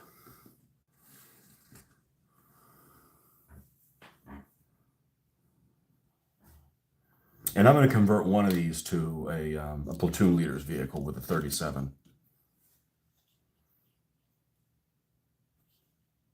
I don't know which one. Snap that off. And by the way, the manufacturer of these, I saw one of these for sale on eBay, and they called it an Americom brand. I don't know what brand they were. I got them from somebody, and they were all painted in a camouflage, all the same camouflage paint, like from the factory. I'm like, well, that just won't do. That's just not going to happen. So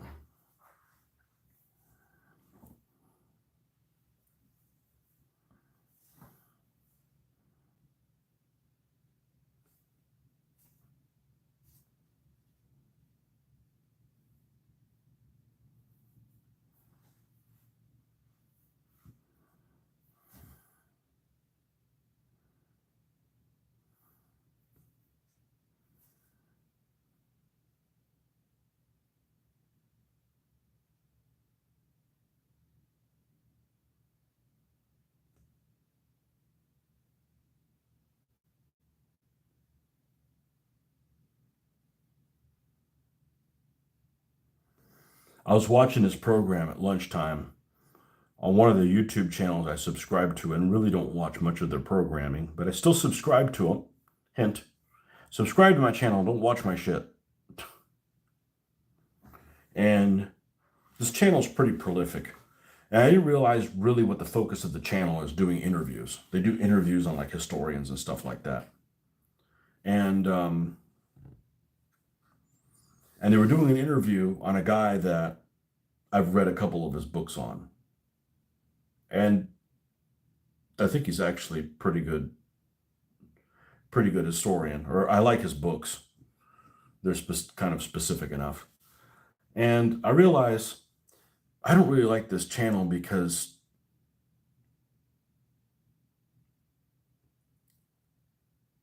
the guy that runs it, and I don't want to badmouth somebody, but his style just doesn't appeal to me. Because he's one of these guys that is just too fucking serious all the time. And it's not that I want you to be goofing around, but, like laugh at stuff, like have some emotion, you know? This guy has like zero emotion all the time, and it doesn't really work for me. Um, I guess you could say the same thing about Tick, but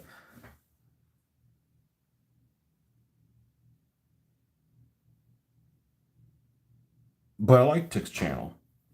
Um, but yeah, this other channel, I'm like, now I know why I don't watch his stuff. So after a while, I was like, the guest was fine, but every time the other guy cut in, and he cut in, and he would cut in for a long. He was a good interviewer. He's better than I am. I don't have any experience doing interviews, but I guess that just shows there's some things that just appeal to some people, and he's got more subscribers than I'm ever going to have.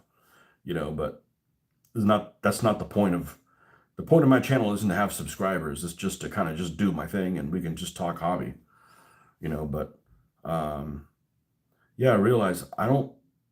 It's like a stand-up comedian, right? If you watch a stand-up comedian, and he doesn't, and I see a stand-up comedian that's dry, and he never chuckles at things that he says, I'm just not interested in watching it. Tick has a healthy dose of sarcasm. He's funny at times. Yeah, I like him. Now, this guy's not funny at all. I don't know what his guy. I don't know what his. I think I know what his guy is. I don't want to call him out. He's a successful guy, and I wish him well. I just wish he had a little bit different demeanor. That like Lindy Beige. I think Lindy Beige is funny as shit. You know, and he's easy to understand. From some, and this is coming from somebody who's not a native English speaker. Because I'm American. That's one for you Brits. Um, Lindy Beige is hilarious. He needs to go on a date with a comb, but he's hilarious. And I think he'd be a lot of fun playing games with. Unless he's one of those guys that just never admits making a mistake when he makes one, which he could be one of those guys. We all have ego issues, you know.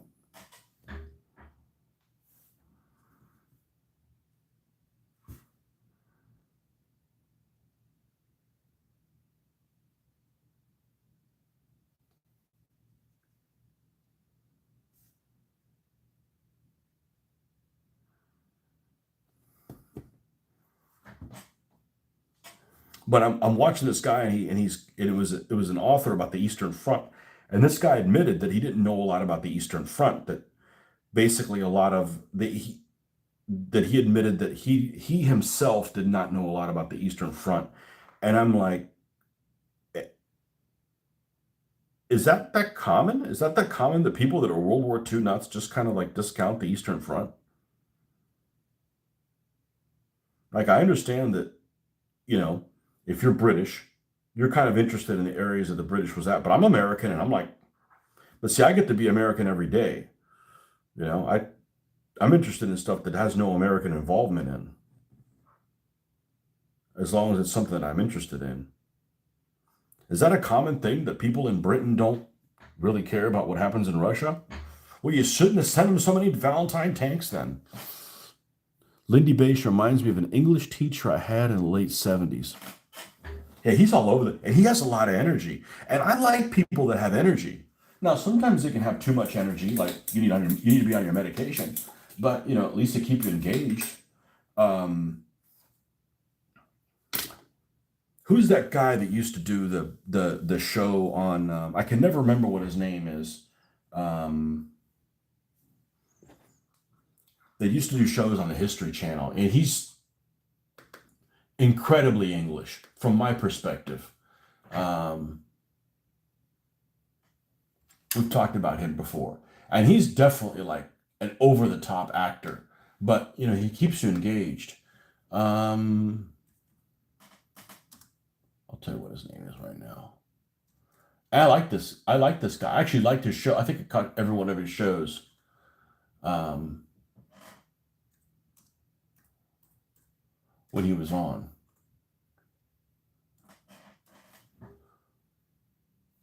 His name is, show me the cast.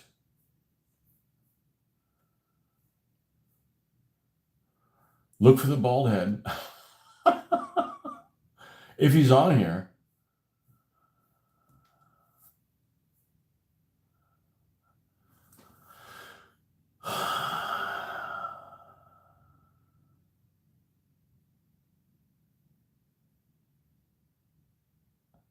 Peter Woodward. I thought Peter Woodward's delivery was, he's a bit Shakespearean in a way, but he's got a lot of energy. The guy that does the who's the guy that did the book um,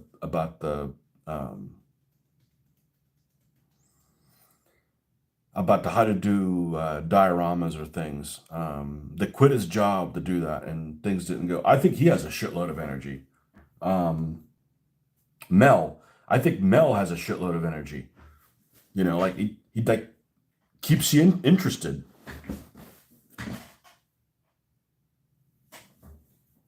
Yeah, Lindy Beige's episode on the German Halftracks is gold.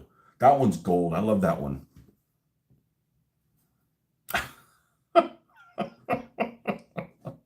And they had him as a speaker at Historicon one time, and I didn't know about him. Otherwise, I would have gone.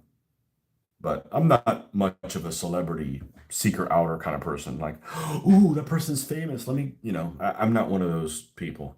I mean, that's cool and all, but um, they're normal people too, and people that are famous can't ever take a shit in privacy kind of thing. I don't blame them for getting annoyed by groupies. What do you want? One of Lindy Beige's groupies. Like, whoa, there's an elite society.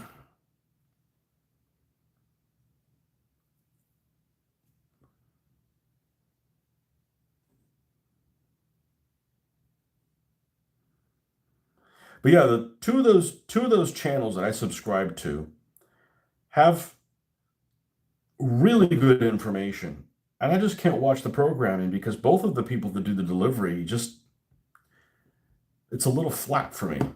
It's a little too much like a class that I'm in college that I like the subject matter, but I don't like the teacher that's teaching it.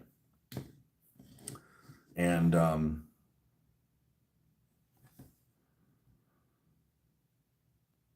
I don't know.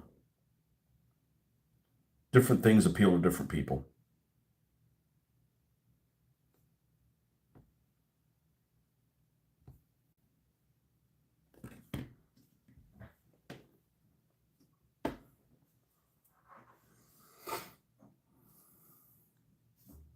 And, they do professional looking work. It's just the moderator. The moderator isn't my preference. That's all. Got burned by Lindy and his Hannibal graphic Noel Kickstarter. Oh, sorry about that. I didn't even know he had a Kickstarters don't work for me. It's the wrong. I'm programmed incorrectly for Kickstarters. I am programmed correctly for PDF downloads. Like, okay, give me your money now, and within seconds you'll receive it. Like, I'm a fan of that. I'm not a fan of give me a little bit of money and then you have to wait for. I don't want to wait forever because I'm one of those things like you order something. Okay, where is it? Where's it at? Where's it at? Where is it? Novel. Got burnt by Lindy Beige. Yeah, I don't even know what getting burnt by a Kickstarter means. Like you give them some money and it never materializes. You're supposed to get your money back though, aren't you? You may not have gotten your money back though. That's uncool.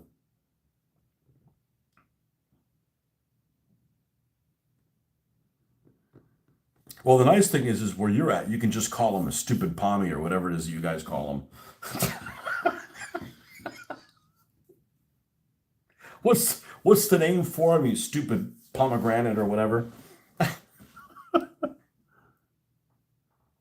What did Lindy Beige do? It's more like what did Lindy Beige not do? Right, Jared? He promised me he was going to do this and he never did it.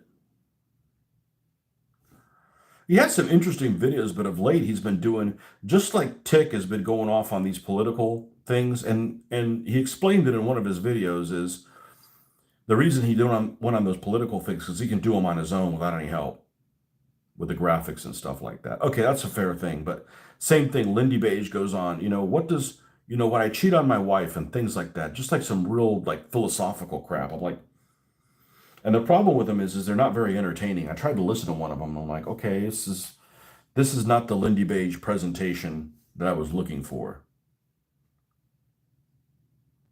That one where he climbs in the hatch of that Churchill with the chieftain's pretty funny. But he's funny. The chieftain's so damn dry that the chieftain might be a great guy and knows a lot of stuff, but you know, I'd rather hang with Lindy Beige, even if he doesn't write novels. I wouldn't tell somebody I'm gonna write a novel. I am not a writer. You did like his Crossfire videos, so I had heard a lot of things about Crossfire, and then saw him play one of the videos and realized this game's not for me.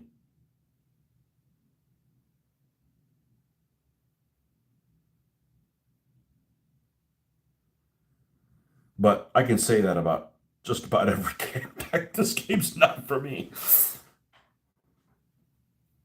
My tastes are not common. Yet a graphic novel Kickstarter was about $100. First year he was showing off online a suit of handmade armor he bought with his portion. Tick history should stick to history and not politics. I want politics. I go to political channel. I don't want politics at all. And a lot of it is because you're being fed bullshit. And a lot of it is you got too many fanboys of every single flavor that don't see that their guy is just as crooked as everybody else. But he sticks to the politics stuff because it interests him. And he was saying in one of the videos is a lot of his history graphic stuff, he requires somebody else to do like the explosions and the movement of units, and he can't do it all. So while he's waiting for somebody to do that for him, he's making other videos that don't have that. That's what he said, and that kind of makes sense because I'm like, yeah, I want more Battlestorm shit. Um, but I don't give a shit if Hitler was a socialist or whatever. It's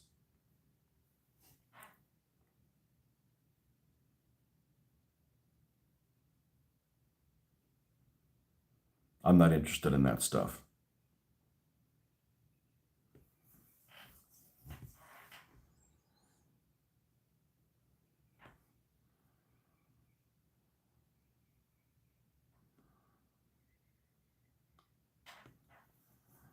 And besides, it's irrelevant. You could be like, you could say like, oh well, there's bits of socialism in anybody.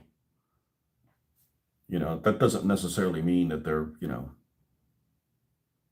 I don't really care about that shit.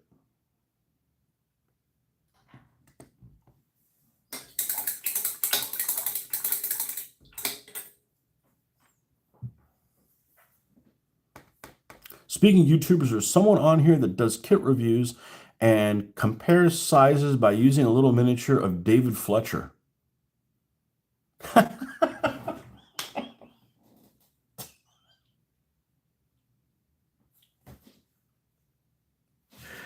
Oh man, mustache and all. Did they make a David Fletcher in 20 millimeter?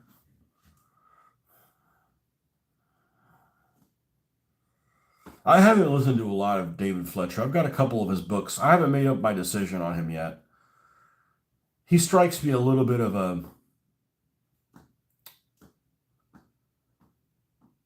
I don't know. I don't want to make a decision yet. I don't want to listen to somebody who's like, if it's not British, it's crap kind of guy. I'm not sure that that's the case with him, but I mean, I'm certainly not that way about anything. If it's crap, I call it out as being crap. You know, every nation does garbage. I certainly don't dislike British things. Um, you know, I certainly don't love American things just because they're American. We make lots of things wrong here. Politics are inextricably linked to history and geography. Well, they are, but the problem is a lot of people. No graphic novel 10 years later. The print costs will rise. Politics 1940s, any point of history removed past a few generations should not be comparing politics today with a modern. Yeah, I don't. Too many people are on a crusade when it comes to political type things, and the reality is most of us wouldn't make the decisions that some of these guys do. And you go to bat, oh, this guy's great, he's the best thing ever, and then I'm like, I don't want to sit there and defend somebody's decisions either in the past or in the future because it's stuff I wouldn't do. There's nobody out there that's perfect. And when you go and vote, how often do you end up voting for the person that you vote for as opposed to I'm voting against the other guy? It's always a vote against. Like, we don't want more of that, or I wouldn't be able to stand that guy. So let's put up with this. Like, I don't know what this guy is going to give me, but it ain't the other one. So I don't understand how people can be, fanboys of something when I don't know anybody that I'd go to bat for because you think that in their shoes I wouldn't do it, or in their shoes I'd just quit. Like, oh, you got to do this or that. I'm like, I'm not doing either one of those two. Well, you have to. I said, I'm quitting because I can't be bought, kind of thing. And too many people are quick to like, you go. There was this discussion online, and I don't get involved in any of these discussions, but they come up on my feed, and it was something like, if you go and you look at the news, there's nothing positive about what's going on in the world ever, and especially now. And I'm not saying that there's lots of positive things going on, but it's extremely one-sided, extremely one-sided. And that doesn't affect me. That's just always the way it is. They're trying to get a rise out of everybody. And there's these people. There was a post about, um, as Jeffrey would say, our current king, and that it was a link that I got on Facebook from some discussion that was on Twitter. Sorry, I can't call it the one letter. It's weird. Maybe if there was like adult content on there, I could call it X, but for me, it's always Twitter. And it's not something I use at all because I tried using it to promote the hobby, and you get a lot of feeds of things that I don't want to. You get a lot of extra noise I'm not interested in. So I'm looking at this link that took me to this Twitter feed, and um, let me think of what the subject was. It was something along the lines of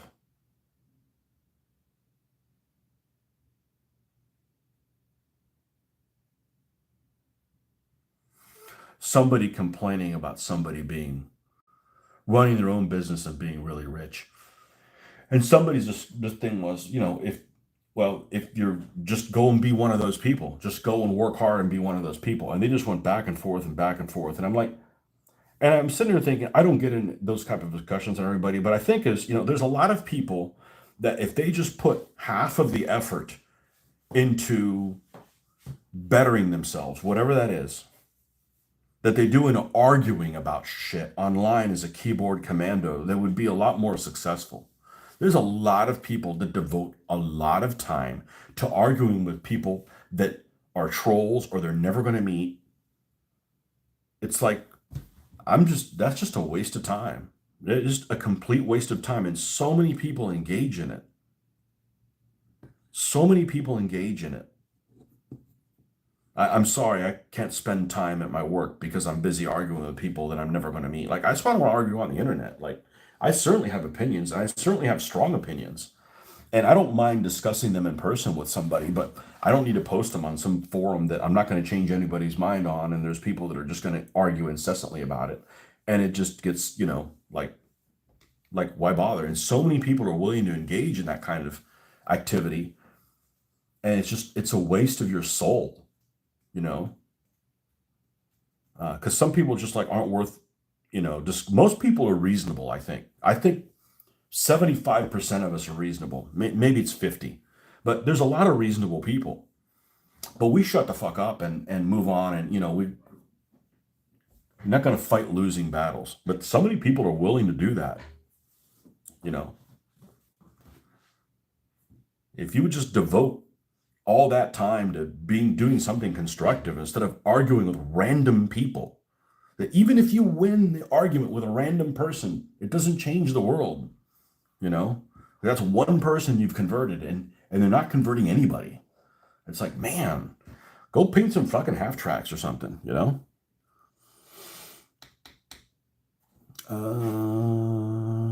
My politics is very 1950s, and I don't apologize for it. Sounds like those types of people don't have their priorities straight.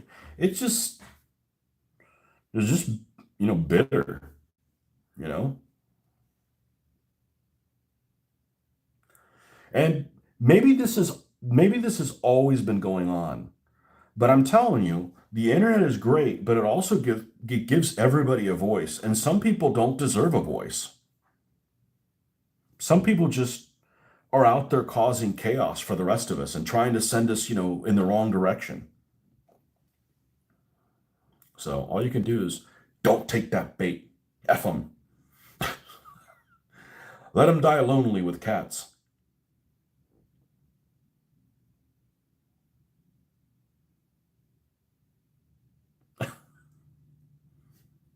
There's no shortage of those people. I'm just surprised. Like even in I have a small Facebook group of the neighborhood.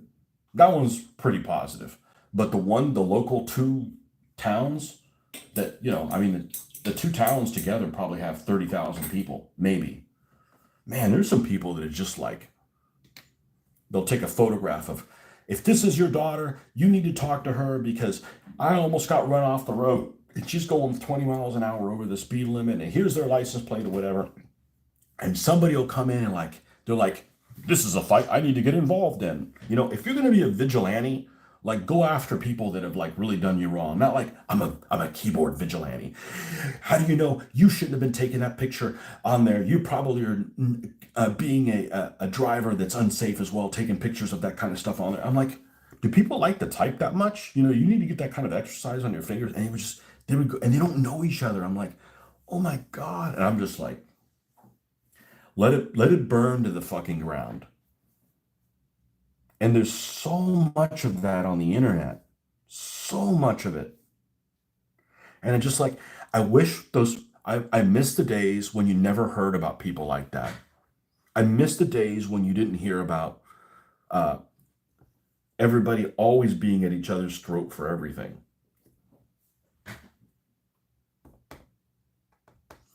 Discord is my only social media, and we geek over BattleTech and military science fiction. I don't like Discord. It's too difficult to turn off. I get like notifications when I'm not on there. Maybe I'm just handicapped and don't know how to turn it off. There was a post on a local Facebook group showing a dog breaking the lead and attacking a convoy of 3-horse and cart buggies. I wish I was joking. Yeah.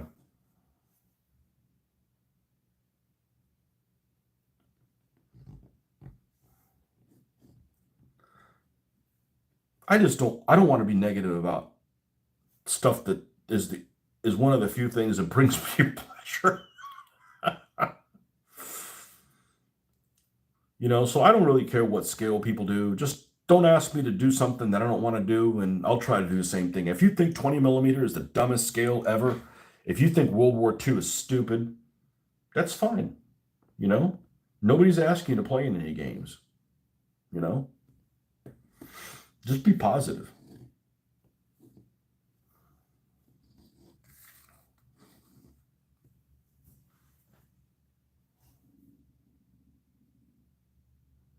That's probably one of the biggest reasons I stopped playing DBA is I was tired of the damn, not necessarily the negativity, but having to fight all these battles. Like, man, I'm trying to like film stuff that we do to, be a positive influence on the hobby. And I get done with a video and you get these naysayers like, I think you played that wrong. And, hey, we make mistakes, but sometimes they make a mistake. Like, look, you've read the rule. You may have read the rules 12 times, but that's not how it's played. Well, yes, it is. And I'm like, you know what? Fuck this guy. Fuck this guy and fuck everything. I'm like, I'm not doing this shit anymore. I'm not doing this shit anymore. And it's not a majority opinion, but these people that are not a majority, man, they have nothing better to do.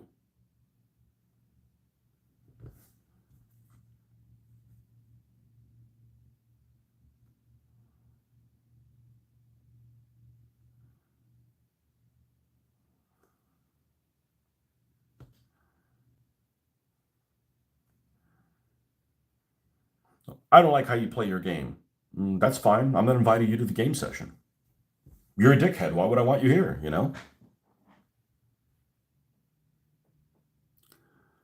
Everybody wants to rule the world. I want to leave everybody alone. As the French would say, mind your own business. Exactly. We've already got one. It's a very nice. As it was put to me the other way, very 3 years we walked to the local school and with pen and paper overthrow the government. No police or military in the streets. I like that I live in a country like that. Okay, it was put to me the other day. Every 3 years we walk to hold on. You walk to the local school and with pen and paper overthrow the government. No police or military in the streets. I like the country like that. Yeah, but you get the same government.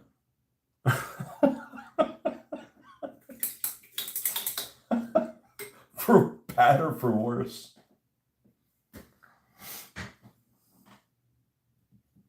Don't sweat the things you can't influence. You only have so much bandwidth. I'd rather spend time in my imaginations, learn that lesson about 20 years ago. Absolutely.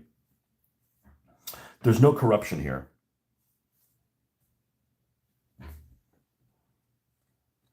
And if I'm playing a rule and I get it wrong, fuck, I'll try to get it right next time. I'm human, unfortunately.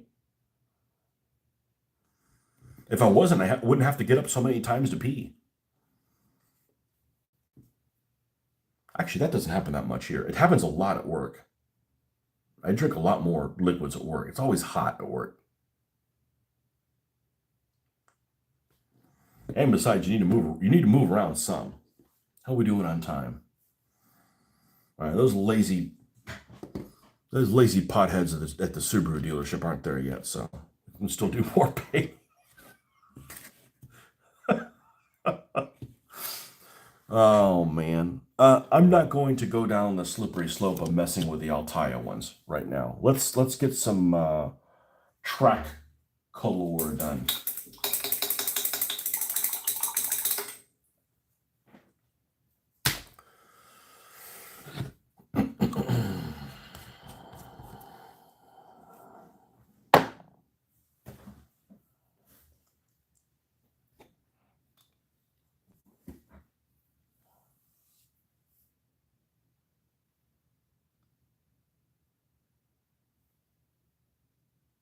Yeah, I finally got out of the habit of going to the Fanaticus page. I mean, I go to the Fanaticus page multiple times a day.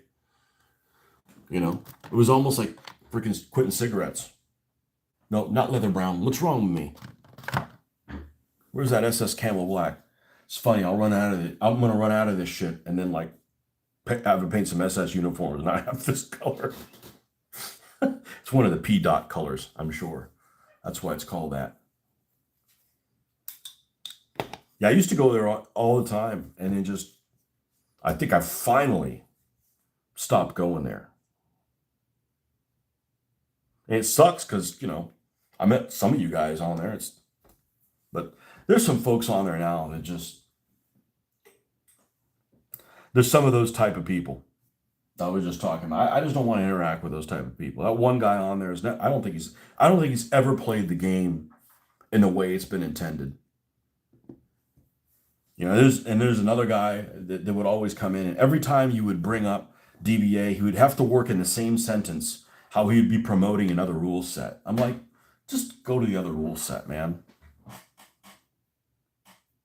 I don't think World War II war games are dumb. Just like with DBA, I get burnout and want to do other things with my time. Yeah, I don't want to deal with problems that keep cropping up that can't be solved. So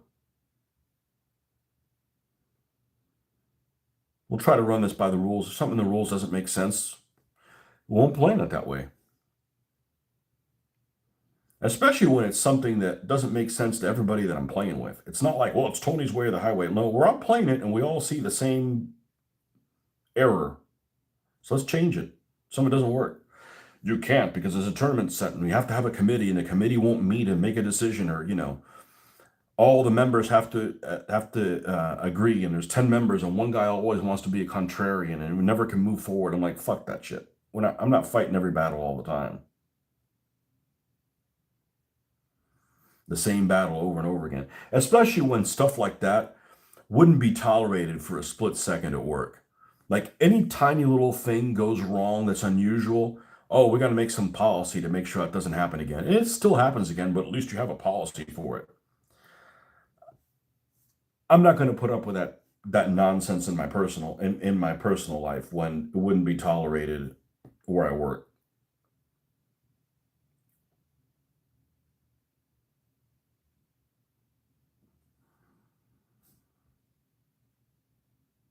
Ben, was it you that was telling me about the Zoc discussion? I don't want to go in there. I don't give a shit how they play it.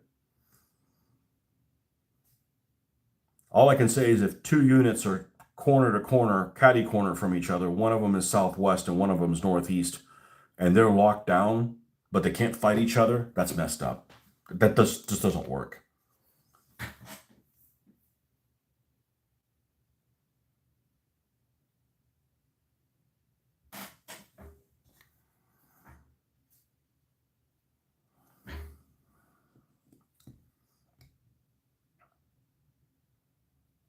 Hell, for all I know, could be the person that does those anonymous posts because they don't use their real name or anything that is even remotely like a real name. Well, one of the names could be one of the initials. They could be just a troll. I just don't. I just can't have a hard time believing there's that many trolls. Like, really, have you nothing better to do? Like the people that create viruses. Okay, I can see being destructive or laughing at your own creation, but you're doing it anonymously, and it's like not like you get to see somebody's screen and see their face go anguish or something like that. Like you don't even know what people are going through when you're creating a virus. Like, why would you do that? Or paying people back that have done you wrong. Hey, I'm a firm believer. I'd be a vigilante in a heartbeat, but it's not people for no reason. Like you brought it upon yourself. The Zoc rule is the reason I went into Chipco style games due to the cheesy whip rule where if your models are on the edge of the opposing model, go ahead and wrap it around the flank. Well, I think the rule, as long as you're consistent, and I don't have a problem with cheesy stuff, but it should be tried to be fixed. But if you're not going to fix it, at least admit, hey, I'm doing this and it's cheesy and we all know that. But it's like, oh, it's not cheesy when I do it. I'm brilliant, but you can't do cheesy stuff. That's just dishonorable stuff.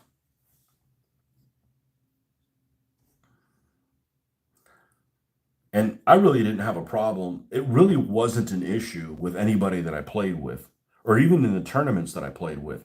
It was just like, you know, all the comments afterwards. I could do like somebody else and just like moderate all the comments. Well, I do moderate all the comments, but just like no comments. Old Ralph has no comments, and he's posted some things on there that I would comment on. And I don't comment negative shit on people's things. I don't go and like, well, that's painted like shit, or I wouldn't have done that, or that's stupid. I don't do things like that. I think things like that all of the time. But that doesn't, what's the comment that my wife says? That's not helpful, um, necessary, helpful, or something or another. I don't know. It's some kid saying that she's had for, whatever, for a long time. Helpful, harmful, or necessary, something like that. I don't go and post negative shit on people's things. It's not like I'm gonna, oh yeah, you're right. I am an idiot. Let me not do that again. It's not gonna have that kind of a reaction. But I do moderate stuff so people don't start a jihad on, when I'm painting people of the Middle East. And that's happened. I had a couple of jihad comments. Oh, these people should never lose. I'm like, it's a game, dude. Like, chillax. It was 1,000 years ago, and it was a pretend game that happened, 1,000 years ago. So, everybody's comments get approved as long as they're not on a jihad. And that keeps some jihadists from posting. I think since I've done that, I've only had maybe two comments that I didn't post. So it's pretty rare um, that kind of thing happens to begin with. But yeah, Ralph has like no moderating. I have a feeling that he got into it with somebody and he's like, I better have no comments or so I don't, lose control. Well, I don't lose control. I just, I block people. I'm Facebook friends. Well, I actually know this person, and they always post things that they stick their foot in their mouth. Um, but every time they post something, they have everybody that just comes out of the woodwork. All these trolls come out of the woodwork that he knows that argue with him incessantly, and I've blocked several of them so I can never see what they ever say again. Because one guy, I hope he's dead. This guy really does not deserve to be alive, and I hate to say that, but this guy is truly evil. This person in particular. And I don't know why you would continue to interact with somebody that is like that. It's not just this person is of the opposing political view. This person is truly evil. Um, but luckily, that's like the only person I've ever encountered like that.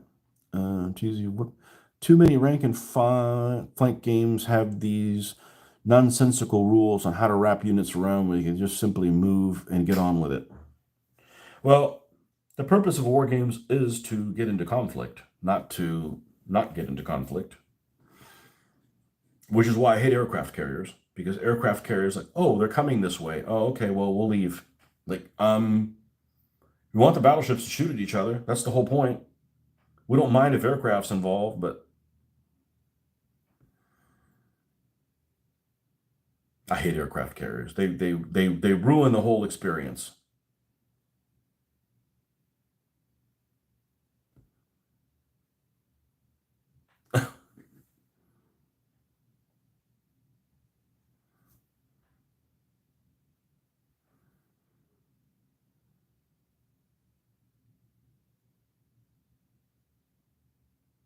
Now, if you got aircraft carriers like World Warships, like, yeah, you could be hitting me right now, but I'm coming for you. You can't run forever. You feel the same way about drones and modern combat. You got it, man. I feel exactly the same way.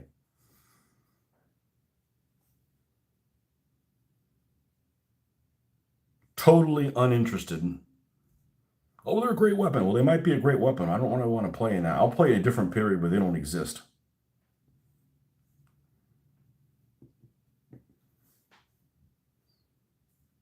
And drones are not even good to look at. They all look fucked up, right? Like, who wants to? Here's a model of a drone I pay. Nobody wants to see that. Poorly made RC plane bullshit.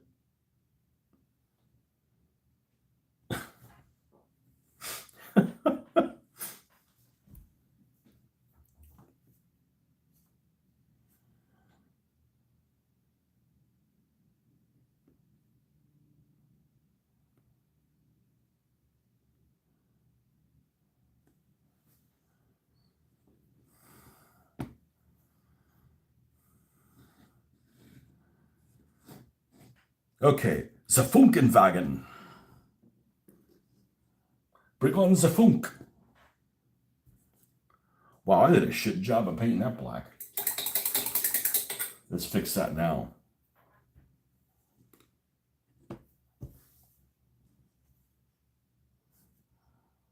No, we need to bring more in. It's a problem when you're working on multiple vehicles.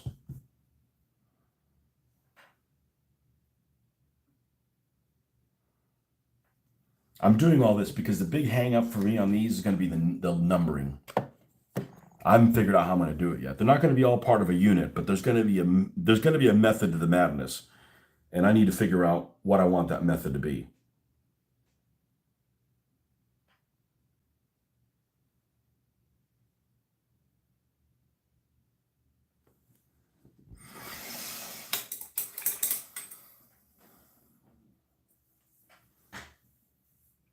You said you like D10s. What are your feelings about turn sequencing?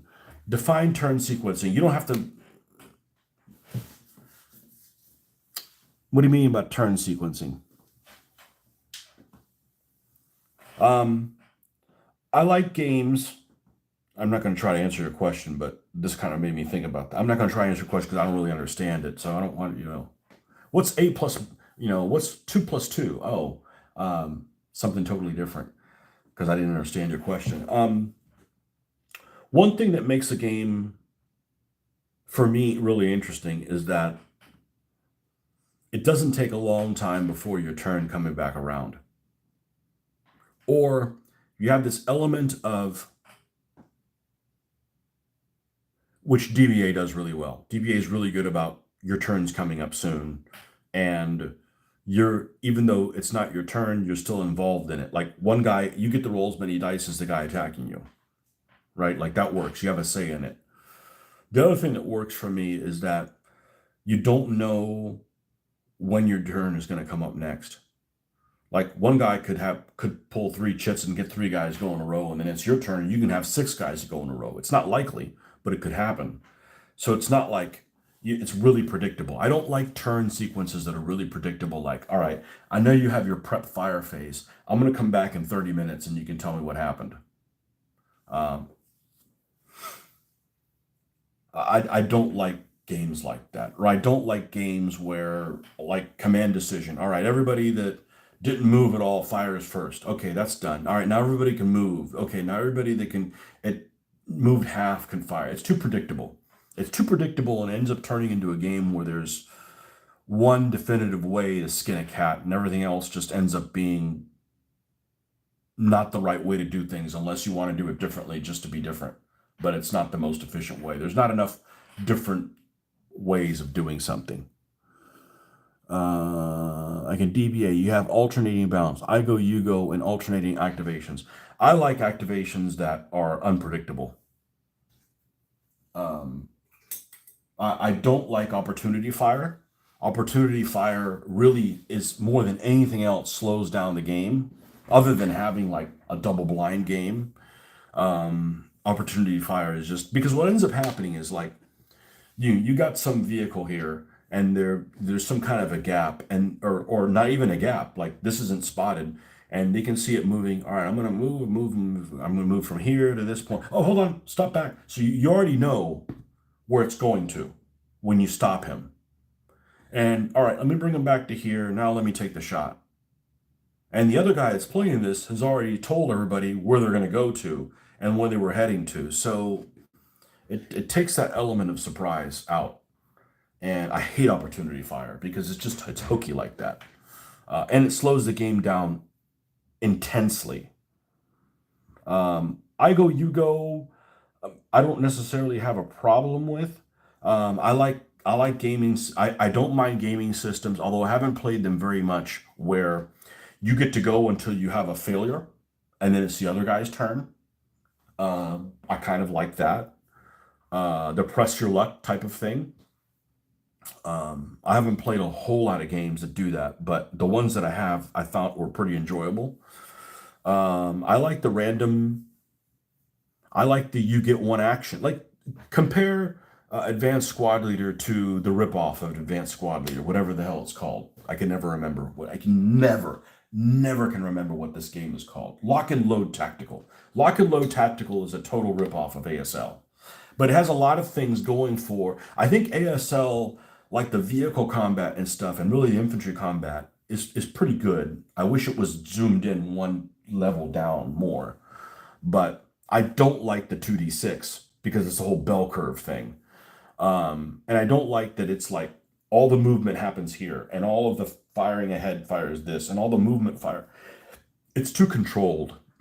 I prefer the way Lock and Load Tactical does it. You get an action, and your action may be moving, your action may be firing, your action may be whatever. Um, what I don't like about it is that you get to decide what unit does that. So, in other words, the Russians move whatever they do, and it's your turn to do it. The Germans, you get to pick any German unit you want. Obviously, it's in good order to do whatever action you want. You still have, I think, too much freedom. Um, um, I like having those tactical problems that I want to do this, but I can't because the guys aren't listening to me. You love the PK activation system. That is a game that gets a ton of shit. Each side has nationality themed decks that contain cards at different phases of the turn. That way you don't know where you are going to get a chance to act. I think I would like that a lot as long as it wasn't World War II. Because I'm a bit of a zealot when it comes to World War II. I want a level of detail that I'm not willing to compromise on other. But if it was an Ancients game, I, I would like that. Mitch and I would like that. Our game group would like that. I don't mind card activation. I just don't want a card for every single soldier that is difficult to. The problem with card activation is I hate shuffling cards. I literally, if I never shuffle cards again, I'm sorry, I said that wrong. If I never attempt to, because I can't shuffle cards worth a shit. I can paint freaking nicknames on Halftracks, but I can't shuffle a fucking deck of cards.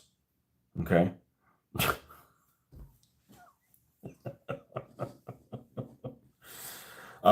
I just don't think that you get a good randomization with any shuffling at all, even in Vegas anywhere. I'd rather it be a dice, but I know what you mean about the pulls. If it was like a pull or something, I'm absolutely in favor of those kind of games.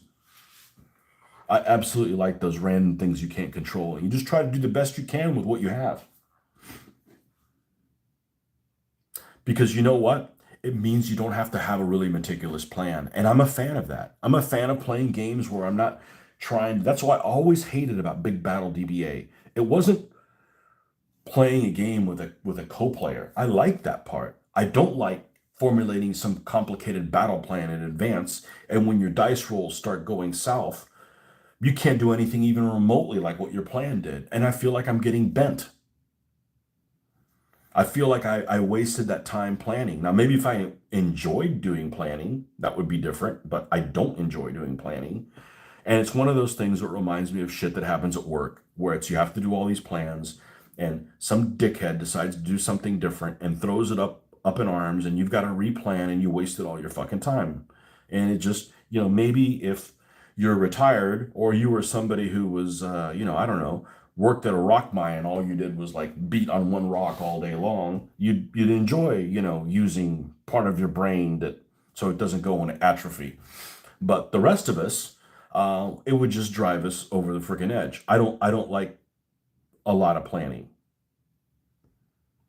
Um, so I don't mind when I've played games before and I verbalize outside what my plan is. And yes, I give my plan away to the enemy, but I don't want to sit there and write it down. And, it's just different ways of doing stuff.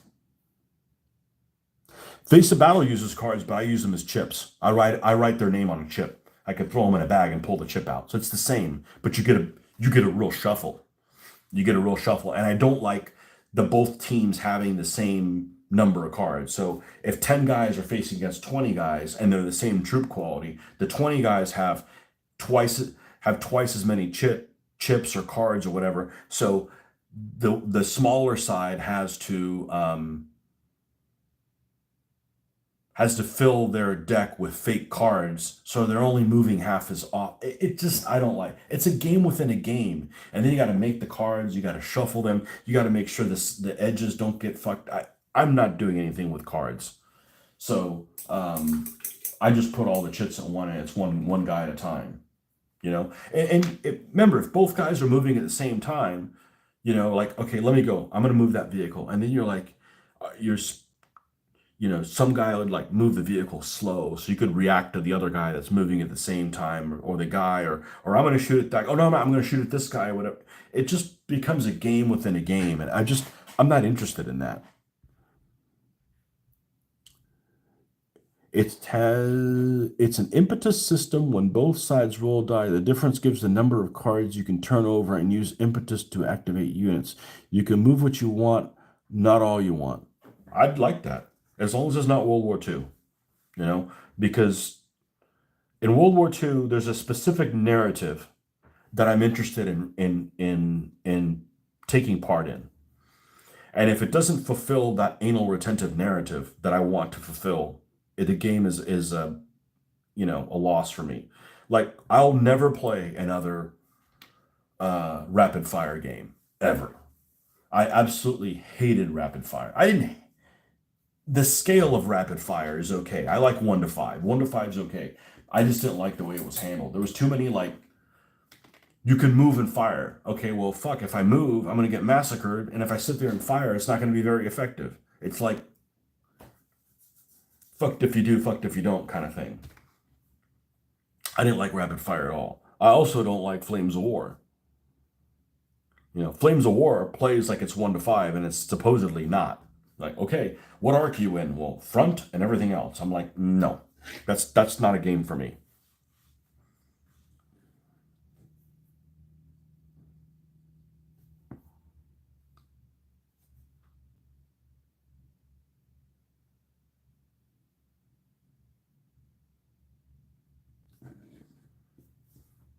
But you're flipping multiple cards at the same time. You're constantly being distracted. Like, let's just enjoy whose moment it is in the spotlight. You get, it's like you're on stage and there's one spotlight. Okay, that's what we're doing right now. And everything revolves around that. Are we done with that? Yes. Okay, let's go on to the next one. The spotlight moves from one person at a time, not like three things are happening at once. Like, wait a second. And I don't care that it doesn't move that slow. It does if you have to look up rules, but just don't play with that many things. Or, start small, and eventually the things that take a long time, you don't have to look up anymore.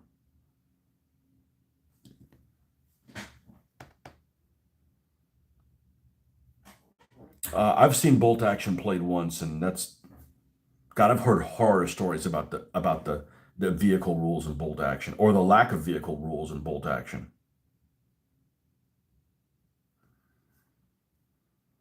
One of the things that they changed in the second edition of Face of Battle that I'm not going along with. That's the hill I'm dying on. Is they made every weapon the same. So, in other words, everybody's rifle is the same. Everybody's submachine gun is the same. I think that's the case. I'm not playing that. I still have the version 1 of the rules, and the ranges are comparable. It's not like, well, it's like a total. It's not like it's a total different mentality between one and the other. So there's areas that I wouldn't mind be sped up, because it's things that kind of minutia of detail isn't as important. In other words, how you achieve the results isn't important in spotting, for instance. Like, I'm not saying do away with spotting, but how you achieve whether a guy is spotted or not isn't that interesting to me. How you achieve the penetration of a weapon, or how different weapon systems perform relative to each other, that's a huge thing for me, because you're learning real data to talk about. We did try World War II at platoon or squad level, but not granular enough. Did a Ross at battalion level with 6 mil. Great good for Napoleonic and mid 19th century.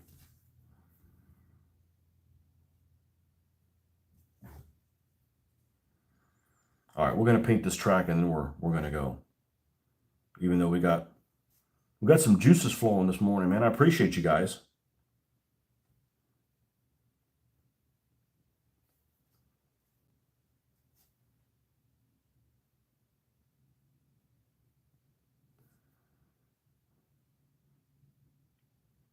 But my shifting focus has definitely turned more towards, let's see what happens in this situation and what decisions I can make to improve it, as opposed to, we got to win. We're here to win.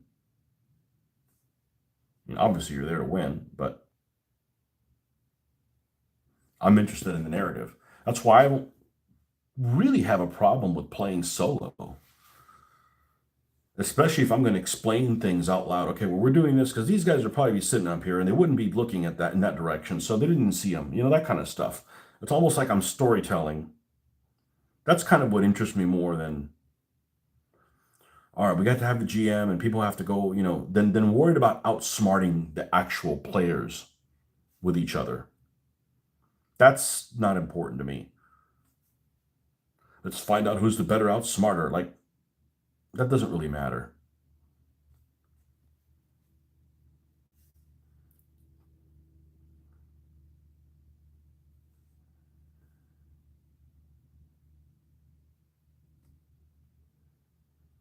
This vehicle is going to have a problem because of minimum range.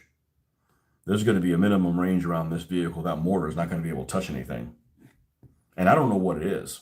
It might be 30 centimeters away, which is probably close to that.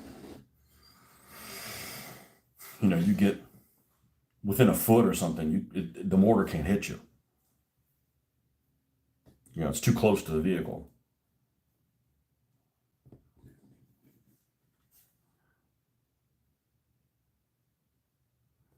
Which is fine. That's what I want to simulate. I want to simulate, instead of like house to house fighting, I want to do room to room fighting. Like that guy's that guy's like hiding under the bed, and you got this guy with a bayonet, and okay, he's going to swing on him. Did he hit him? That kind of stuff. That's the kind of stuff I want to see. It may not be everybody's cup of tea, but I've never seen that stuff before. I've seen operational and strategic level games, how they play out, and that's just not an interesting story for me. Why are we reconnecting? I haven't even disconnected yet. You like random activation? We started doing that with Battletech in the 90s. A bag of counters for each unit, plus 3 red counters. Once the 3 red counters join, the turn ends. Units miss out. I like that. I like that.